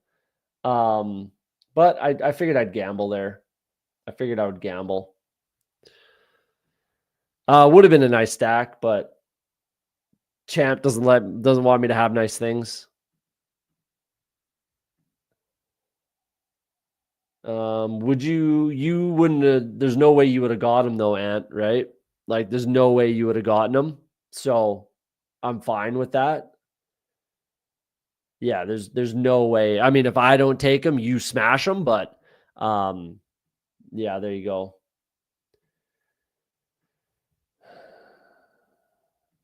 That's right around ADP for Tucker. Yeah, I was hoping he'd fall. Relatively unlikely, I suppose, that Kraft would fall to me, but I figured I'd take a chance. I just need another quarterback that I'm fairly comfortable with. I guess I could have went a different route, and I probably should have now that I'm not getting Kraft. But it's okay. It's realistically, it's not the end of the world regardless. But I probably should have went a different direction there. Like Trevor Lawrence, but he just went. That should have been my pick right here, maybe. Actually, no, now that we're here, it actually really works out. So let's bring in, it's got to be Ingram, I guess.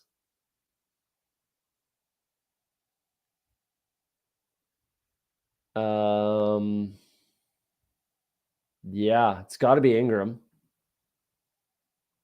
Let's do that. So that actually worked out. Like, yeah, then it would have been Trevor Lawrence, maybe Prescott. Like Prescott or Lawrence with this pick at 129. So if I'm not getting either of them, then the love click actually worked out quite nicely. I pushed Kyler and then lost Herbert, didn't want to reach Purdy and then lost Love too, got boxed out. That stinks.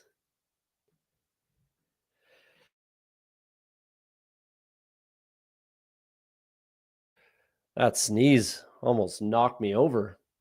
Came out of nowhere. Penix with Darnell. Yeah, that works. Yeah, fair enough. And then McCarthy's probably gone too.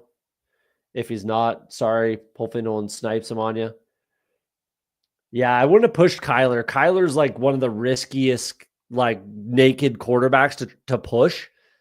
Like that it almost never works where he falls into your lap. You have to be like thinking you're not taking him. Like, I don't want Kyler. And then somehow he falls back into your lap. That's nice when it happens, but it's super, super rare. Even with Herbert too. Where did Herbert go? Down here, yeah. Like even with Herbert, just with the rushing upside, the high floor rushing upside, or sorry, high ceiling rushing upside quarterback, it's just so unlikely that they're going to fall back to you. But doesn't mean it can't happen. It's just not as likely, obviously. We are on the clock at 1:36. I'm going to bring in Trey Benson here.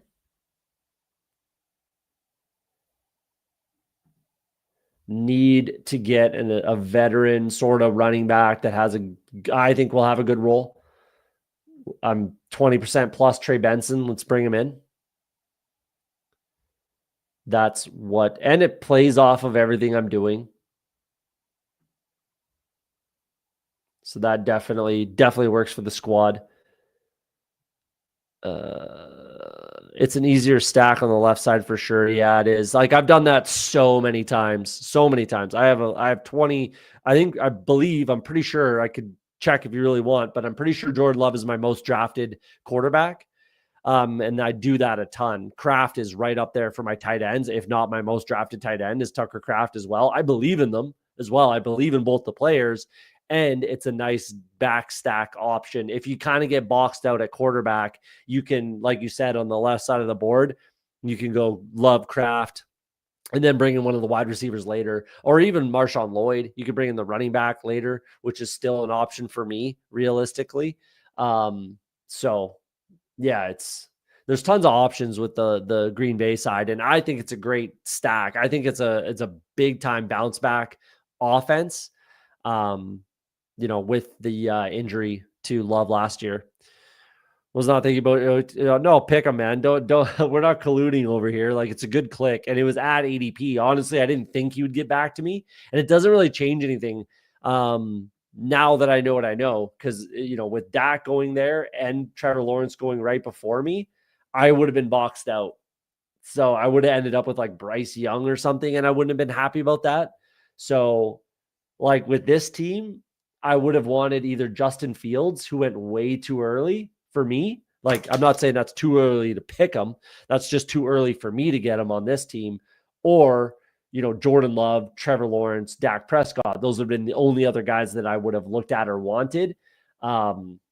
So it actually worked out quite nicely with, hindsight being known. We know what happened. So it worked out. But don't apologize, man. We're not colluding. Take your guys. Make your picks. It's not, everyone's got to figure it out. They'll zig and zag. It's how she goes. There's big disagreement on the Twitter machine today about a streamer getting sniped on their stream, which I thought was an interesting conversation. But yeah, this is an odd one. Didn't expect to see that on the timeline today. We're going to go Dontavion Wicks because I need it with my Jordan Love. So let's bring him in.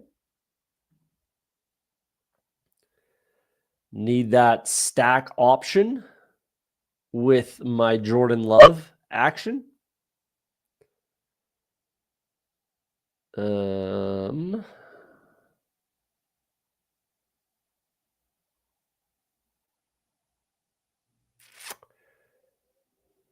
then we should be in good shape. Isaiah Likely goes probably to no. So 2 Ravens unstacked, which is not a bad thing at all. So we'll see how that goes. Unstacked Kyler past ADP, good pick or dumb? Super good pick. Yeah. Ben, what's happening? Good to see you. That's a great pick. Absolutely a good pick. Very good pick. Kyler like unstacked anywhere, even like he gets brought up all the time because it's just a high ceiling rushing upside quarterback. It's never, if you want Kyler, take him at or before ADP is kind of what you have to do. I think this guy probably is like, I'm sniping him on Stafford, bring him in, but that's not who I want at all. Ant sniped me on Darnold. What are you doing, Ant? Damn it. Now we take Dobbins. That's my first auto Dobbins.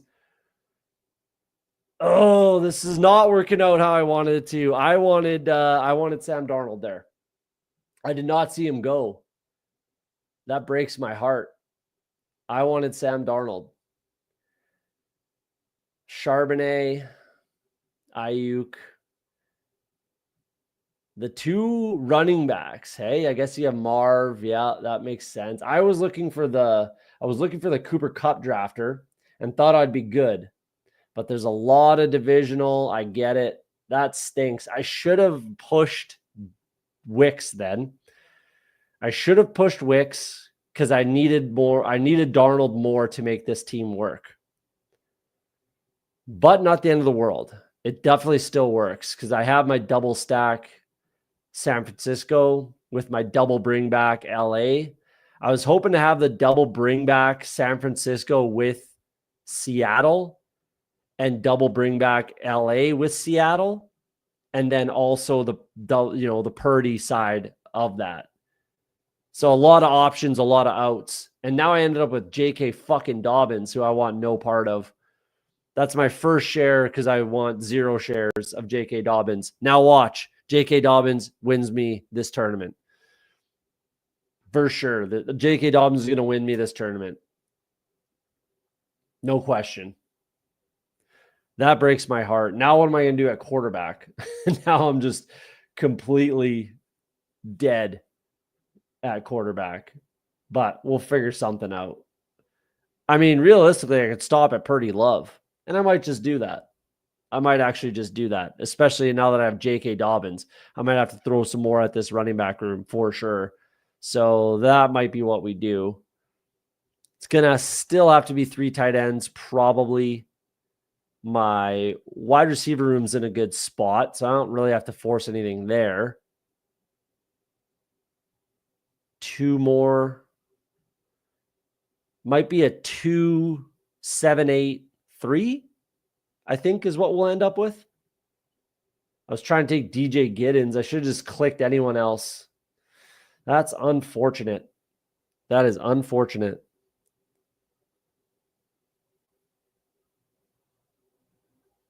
Yeah, I agree with this. There are a few quarterbacks you can backstack. So what looks like a snipe is really a good move sometimes. Definitely. Definitely. I mean, I don't really think that Matt Stafford is that, but Darnold is. I should have taken Darnold here. And then if Wicks gets sniped on, it gets taken, he gets taken. It's not the end of the world. It really doesn't change much for me. So that's on me. That I should have taken Darnold where I could have had him. I guess I'm just going to bring in Jalen Noel here. I should take a tight end maybe.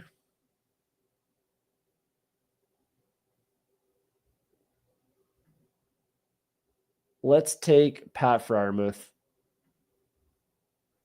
Let's take a tight end. I don't want to get boxed out at tight end again like I just did. I'd rather have Ingram and Freiermuth with someone else.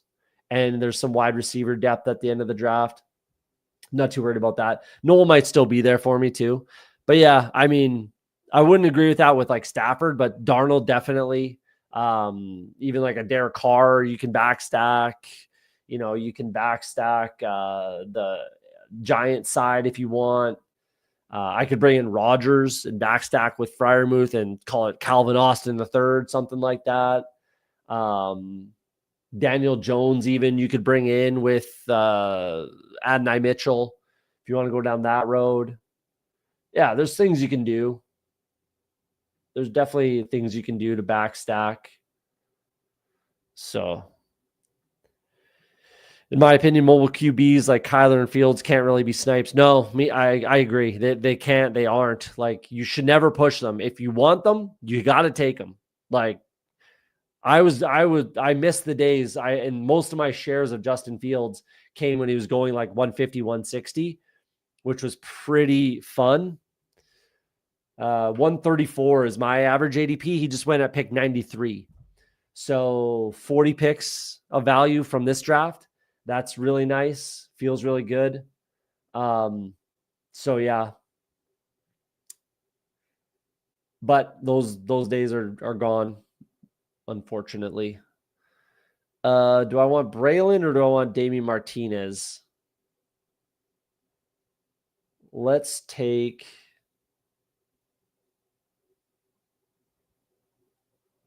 Braylon. Let's take Braylon Allen. little more of a sure-ish thing. I don't know. It's really hard to say. But let's take Braylon Allen. I'm going to bring in 7 running backs regardless. It's really unfortunate that I ended up with J.K. Dobbins. That's really unfortunate. I have no interest in J.K. Dobbins in my portfolio whatsoever, but that's okay. That is okay. We can make it work. Yeah, Steven agrees. Otto Dobbins team's dead. RIP. I don't disagree, man. That sucks. I really don't want Dobbins at all. I really want nothing to do with J.K. Dobbins in my entire portfolio. I was planning on being 0%. Obviously, it is what it is when you get auto, but what are you going to do? Yeah, Bryce Young's another one of those guys too. Definitely a backstack option. Geno is in that, category as well with Trey Tucker. Tua, you can even do it with Malik Washington. Trevor Lawrence is absolutely one of those guys that I do it with all the time. Dak is definitely a guy. Yeah, that's unfortunate, but that's how she goes. I haven't taken Fields in weeks. I haven't taken him in a long time either. Like, I do take him. I think I'm 18%. 18%. Yeah, nailed it. 134 average ADP. That feels really good. 18% of Justin Fields with a 134 ADP. Whew. If he does well this year, like if he smashes like he definitely can, I like that a lot. That feels really, really nice. We're not going to take another quarterback. It is what it is. Best ball and call. Good to see you, man. Appreciate you coming in. Glad I'm on the line for you.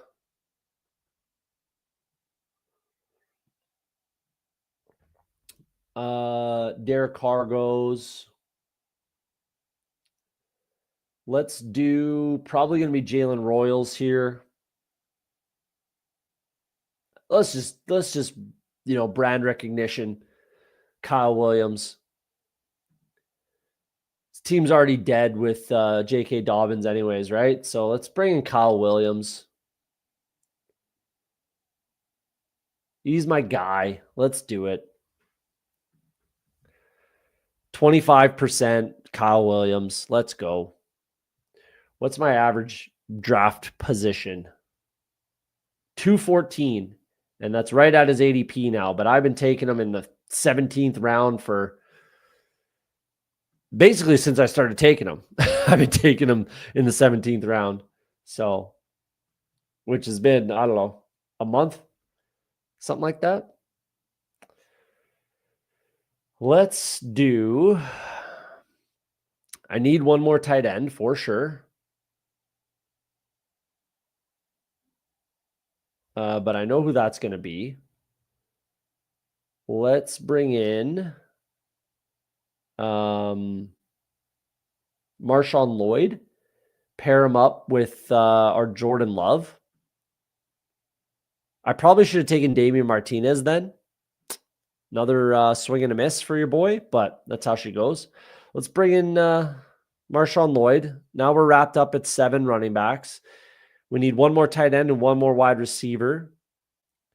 Take a look at a couple squads and we'll get out of here. Sound good to me. Yeah, that's nice. It should take more just to even it out. Yeah. I mean, what's the difference between Kyler Murray and Justin Fields? Honestly, what's the difference? Not a lot, if you ask me. Not a lot.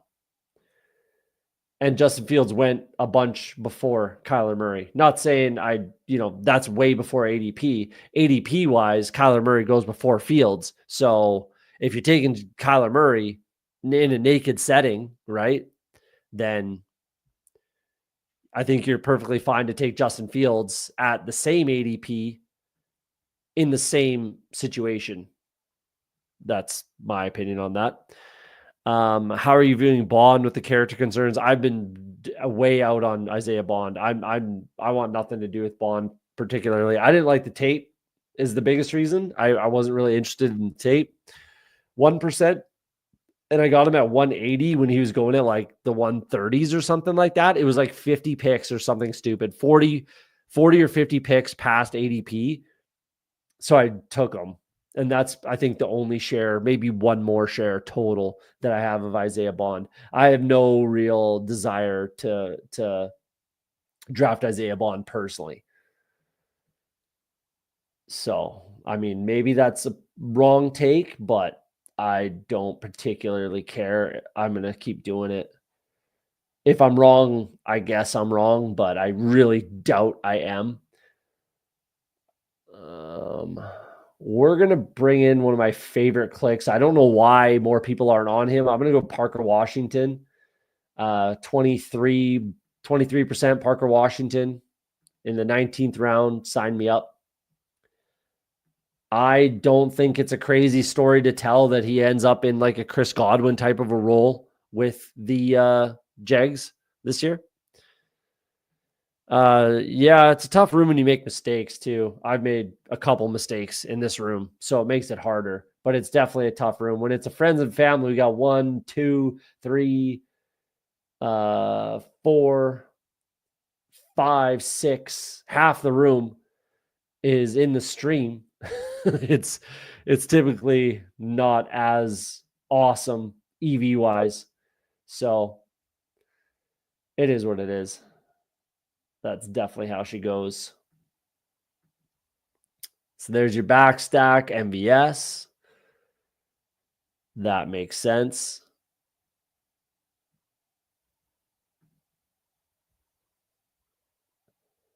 Bringing a little dart. Definitely getting steamed up right now. And I'm going to bring in the old Noah Fant tight end I would have brought in with Darnold. I would have brought in MVS too. That was my plan, to triple stack Darnold with Purdy, with Love, have the double stack San Francisco, triple stack Seattle with JSN, MVS, Noah Fant. That was my plan. Didn't work out. But, and then I made a few mistakes. Autoing J.K. Dobbins hurts. And then I have, even Trey Benson in there as well for the bringbacks. But this team could still work. It really could. If it wasn't for the J.K. Dobbins, I'm perfectly content with this team. If I basically had anyone other than J.K. Dobbins, I'd be even happier. But this could still certainly work. It's just it's oddball, but yeah, it was close to working out the way I drew it up, but can't win them all. Typically, I don't try to do stuff like this in rooms like this because it probably won't work out. But in, the off-stream rooms, stuff like that can happen all the time.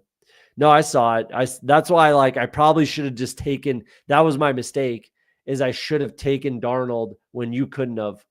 I should have taken Darnold instead of Wicks. I brought in Wicks to pair up with my Jordan Love, but I should have just pushed Wicks around the corner. If he makes it to 160, auto click, and that's before ADP as well. So I can auto click Wicks there. If he gets taken and I don't get Wicks, not the end of the world. So like you said, it's a tough room, but it's tougher when you make mistakes. And I made mistakes in this room for sure.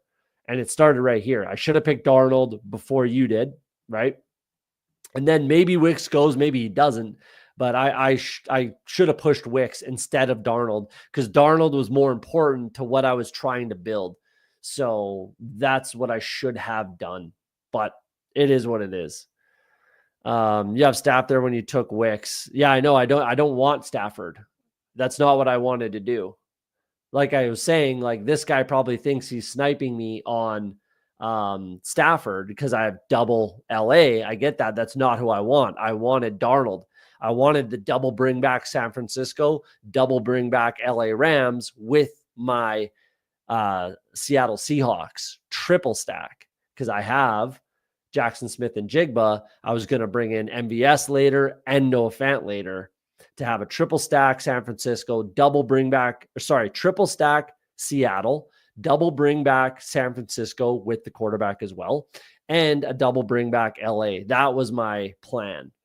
And then Love was just my high floor to make up for Darnold quarterback, because Darnold is Purdy and then Love, and then Darnold's more there for the playoff weeks. That was the idea for this team, if that makes sense. Love wouldn't be bad naked with how much he spreads the ball around. Definitely. And then, I brought in Marshawn Lloyd. I probably still would have done that. So let's say I just have Marshawn Lloyd. That's fine. And naked as well. He runs the ball a little bit. Not a big deal.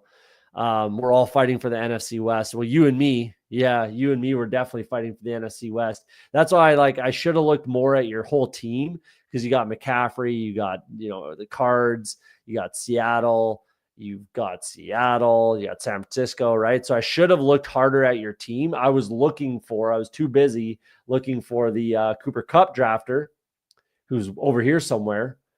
Right there. So I was too busy looking for the Cooper Kupp drafter to think about you in the 12 hole. So that's a mistake. I made a mistake on this draft for sure. So that's the kind of stuff you got to pay attention to, especially if you're trying to pull shit off like I just did, where it's rare and odd and different, but it could absolutely work if you pull it off. So Little Miss Brady was as well. We'll take a look. So Purdy, Love, Hampton, Caleb Johnson, Ramondre, Benson, Dobbins, Braylon Allen, and Marshawn Lloyd. This will work. That's enough volume for sure. Makes up for the Dobbins auto, but that'll be okay. Puka Nacua, Jackson Smith and Jigba, Devontae Adams, Juwan Jennings, Ricky Pearsall, Dontavian Wicks, Kyle Williams, and Parker Washington. This definitely fucks for me. I like that a lot. It would have been a lot cooler if I had my triple stack Seattle, but that's how she goes. Evan Ingram, Pat Freiermuth, and Noah Fant. I like it. It could work. It could definitely work. It could definitely smash. If I get San Francisco versus LA, San Francisco versus Seattle in week 17, and I make it there, pretty good chance I'm doing well in this tournament. So that's what we're hoping for. Definitely happens to the best of us. That's how she goes. You got zig when you zag. Should have doubled Kyler Purdy at the turn and reached on Herbert. JJ was an odd spot. Yeah, that's how she goes sometimes too. You got to get your guys sometimes. Also, my first double elite tight end, giving it a shot. Yeah, mix it into your portfolio. Nothing wrong with that. Depends on how you land the plane. Who are your tight ends? It was sounded like double elite. We'll check it in a second. We got Champ X in the one spot. I liked how he started, so I'm excited to see this. Jaden Daniels, Joe Burrow. We got Chuba Hubbard, James Conner, Bashal Tootin, Javonte Williams, Jerome Ford, Tyler Algier, and Justice Hill. I like bringing in 7. This will work. Should be enough volume in there to get 2 starters per week, so that'll be okay. Jamar Chase, Terry McLaurin, Jacoby Myers, Jalen McMillan, Rashid Shaheed, Jack Besh, Andre Yoshivas, and Dayami Brown. That's a little thin past the top 2. I like Myers. McMillan, is interesting. I would have clicked a lot of different wide receivers than Shaheed personally. I'm not a Shaheed guy at all this year. I like Besh. Yoshivas works. Dayami Brown is a fine spike week, but definitely a little bit on the thin side. It's gonna happen. And then Tucker Kraft, Brenton Strange, I'm okay with that, and I'm okay with stopping it too. I definitely advocate, and you probably picked a wide receiver in your final pick, I'd imagine, which makes sense. I'm happy that you stopped at 2 quarterbacks and 2 tight ends, if you did, and then 7 and 9, because at least just throw some volume at it and see if you can volume your way out of the thinness. And that's what's going to happen when you take 2 quarterbacks so early. So it is what it is. It's how it's all in how you land the plane, and all in how it shakes out injury wise, things like that. So I don't hate this team at all. I think it can definitely work. Some clicks I would have done differently personally, but I'm okay with it. Little Miss Brady got boxed out of quarterback a little bit. So Michael Penix, Cam Ward, Russell Wilson, Shadur Sanders, throw some volume at it and see what happens. I don't mind this because you might be stacking, right? Or like they might pick the Giants might pick Sanders, right?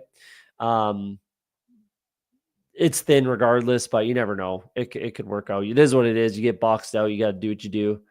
Joe Mixon, Najee Harris, Tony Pollard, RJ Harvey, Will Shipley, Sean Tucker. I don't mind that at all. The top 4 are nice. Shipley and Tucker, lottery tickets. See what happens. Shipley and Tucker.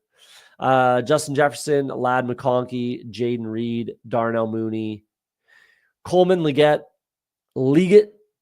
and Tillman and Slayton. Pair them up like that. I get it. We got a stack.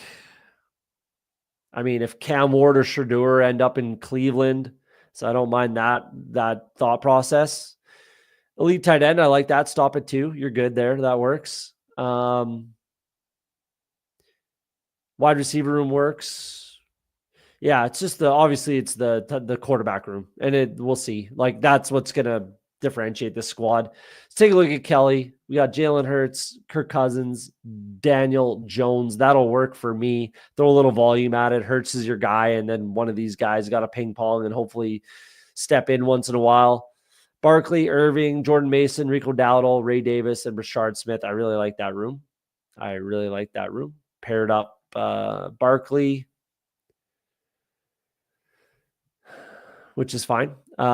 T. Higgins, Flowers, Judy, Golden, Hunter, Kirk, Keenan Allen, and Isaiah Bond at pick 195. Yep, definitely good with that. Kirk Cousins could end up in Cleveland, so I don't hate that. Nothing on the Indy side, but Jones has enough rushing upside. So yeah, Cleveland with Cousins, I don't hate that at all. Goddard with Hurts. I like this team. It could really work if you get the nut landing for Kirk Cousins in Cleveland. That's really going to finish nice for you. DMH is in the chat, I think, somewhere. Is that Hartman? Hartman, that's you, eh? DMH, I believe. Grapevine OT, yes. Thanks for the input. Appreciate you, man. Appreciate you. Yeah, you're DMH. Yeah, nailed it. Okay, good. A lot of people went 2 tight ends. Yeah, a lot of people got boxed into it. It looks like Caleb Williams, Kyler Murray, Dak Prescott, definitely strong. I like that. Trevion Henderson, Swift, Rashad White, DJ Giddens, Corum, Martinez, and Keaton Mitchell. I'm not a Keaton Mitchell guy personally. I'm not really a Blake Corum guy, but I'm okay with the clicks. They're fine. This will work. Like Swift could take a huge hit in the draft, but we'll see. Maybe Trevion Henderson ends up in Chicago too. That'd be interesting. I like Giddens. I like White. I like Martinez. This actually works. Enough volume too with 7, so I'm happy with that. Lamb, Moore, Odunze. I love the double stack with Caleb. Double stack the Dallas side. I love that. And then just a naked. I would have went naked Kyler personally. I'm not big into Michael Wilson at all. I think he very much gets, at the very least, some seriously strong competition in the draft.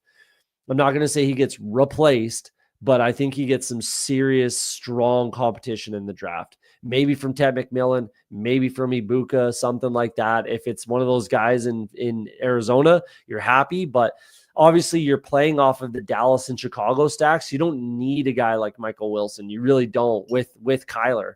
Like, I would have preferred a Kyler naked personally, but it doesn't mean it's wrong. Tet, Ibuka, Wilson, Tolbert. I wouldn't have brought in Tolbert either. Again, personally, I get it. It's fine. It makes sense. I just personally wouldn't have done it. And then Ty Felton. But I like this room as a whole. It's definitely strong and it definitely works. And then Bowers Ferguson, definitely happy with that. Bowers at a discount. Maybe people are listening to me. Who knows? But I don't mind that at a discount. Ferguson, that works. Yeah, it's a good squad. I probably would have done a couple little tweaks, but it's perfectly fine and doesn't mean I'm right. That's for sure. So I'm okay with that. And then Ant in the 12 spot. What do we got here? DMH got you. Yeah, I like the draft too. I just would have a couple little things differently personally. He's part of the stack. Okay, that's fair. But it works regardless. My bad on the Kyler. That was a good draft. Appreciate you. It's all love in here. Got to take your guys. Absolutely. We're not colluding in here. We're drafting the best team we can, right? Except for Ant Wallace, who did absolutely snipe me. Just kidding. Just kidding, you pal. Justin Herbert, Sam Darnold, and Jackson Dart. I like that. That definitely works. I think that Jackson Dart goes in the first round of the draft for sure. I'm trying to figure out where. Could be the Saints at 9. Could be the Steelers at 21. Could be a bunch of different spots, but I think Jackson Dart is a first round pick for sure. Christian McCaffrey, Kenneth Walker, Alvin Kamara, Tyrone Tracy, Zach Charbonnet. I like that. And I like stopping at 5. Even with the double Seattle, I like that quite a bit. That works for me. That definitely works for me. I dig it. Malik Neighbors, Marvin Harrison Jr., Mike Evans, Brandon Ayuk, Josh Palmer, Wan'Dale Robinson, Jalen Royals, Mike Williams, and MBS. I like that quite a bit too, actually. Like, this is the type of build where you want to bring in a Brandon Ayuk. You got all of your high floor, high ceiling as well. 3 wide receivers. He's your 4th wide receiver. That's a good spot to bring in Brandon Ayuk for sure, especially when you have a pretty strong running back room already in place as well. I like that. High upside. Spike play. Colston Loveland, Dalton Kincaid, and Zach Ertz. I like it. I like the squad. Well done. Yeah, I think everybody did a good job on this one, if I'm being honest. Thanks for the input. I think maybe my best ball green goes sort of a little overboard. We need to stack sometimes. Yeah, I don't think it's as necessary in the big board. I really don't. In the early drafts, I really do not think you need to overstack at all. I think get some stacks. If it's single stack, not a big deal, especially if it's a rushing quarterback, it's definitely okay. But you can single stack Caleb Williams. If it works out where you get this double like you did, I don't think Swift's necessary at all. Because that's only going to pull away from your wide receivers in the playoffs. That's the kind of the way I see it. So if I'm taking 2, like where it makes more sense is, let's say you had Cole Kmet with 1 wide receiver and DeAndre Swift. I can get behind that a lot more than DJ Moore and Odunze with the running back. Personally, again, I could be completely wrong, but that's the way I look at it, and that's kind of how I feel about it. And in the big board, like, you really don't have to force, double stack, triple stack, stuff like that. I don't think. That's my opinion on it. Would have probably been better served taking shots on rookie wide receivers with those picks. Let's take a peek at it again. Yeah, I would agree with that. Like, or just high upside, like a Parker Washington or Darius Slayton or whatever. Anyone, honestly. Like, I just don't think Michael Wilson has much of any value. And Tolbert, like Michael Wilson and Jalen Tolbert, for me, are both in a similar position where, at the very least, I'm not going to say they get replaced in the draft. I think that's just a super, like, lazy take, is like they get replaced. Like, no one knows what's going to happen in the draft. But I think that they get heavy competition in the draft, and competition that I don't know they can win. That's what I would say about guys like Michael Wilson and Jalen Tolbert, is the competition that those teams bring in. I don't think they're going to be able to beat them, that competition. That's my opinion. I've been high on Wilson, but OTS makes a good point. If they're bringing Ibuka, it's over for him. Yeah, I think the cards are pretty live to take a wide receiver in the first round. I really do. I think Marcus Golden's on the table. Ted McMillan's on the table. Ibuka could be on the table. I think Ibuka would be a fantastic fit in Arizona. So yeah, I just think that it's very live for the Cardinals to take a wide receiver in the first round. If not, they're very live in the second round, right? So I think that there's just, again, like, I don't think they're going to be able to beat out the competition that gets brought in. That's how I feel about both Wilson and Tolbert. Because again, the competition is probably going to have better draft capital. Therefore, they're probably better players, better prospects. Depends on who it is and on all that kind of stuff. But yeah, that's just how I feel kind of regardless. But Kelly, have yourself a great weekend. Thanks for coming out. Pat, I'm assuming you wrapped up the stream already. We're going a little bit long. We're wrapping up right now, but thanks for coming in. Appreciate you, dog. Hit that like button if you don't mind. Green Bean, good to see you. Appreciate you guys. But we're wrapping up for the night. That's it. Couple drafts. We won't be live on the weekend. Unfortunately, I have some plans. I got some things going on. So won't be live this weekend. We'll be back Monday night is when I'll make sure to get back live. So Monday night, we'll do a stream for sure. I'll probably do 2 or 3. I'll try to get in a few next week because I won't be able to stream the weekend after as well. It sounds like we're pretty close to the stream. So the 12-hour live stream. So I'll have to schedule that sucker in. It won't be this weekend, won't be next weekend. It'll be the weekend after that. So have yourselves a great night. Like we always say on Off the Schneid, if you're afraid to be wrong, you'll never be right. Hopefully tonight we're right. We bank a tournament. Have yourselves a great weekend. Peace.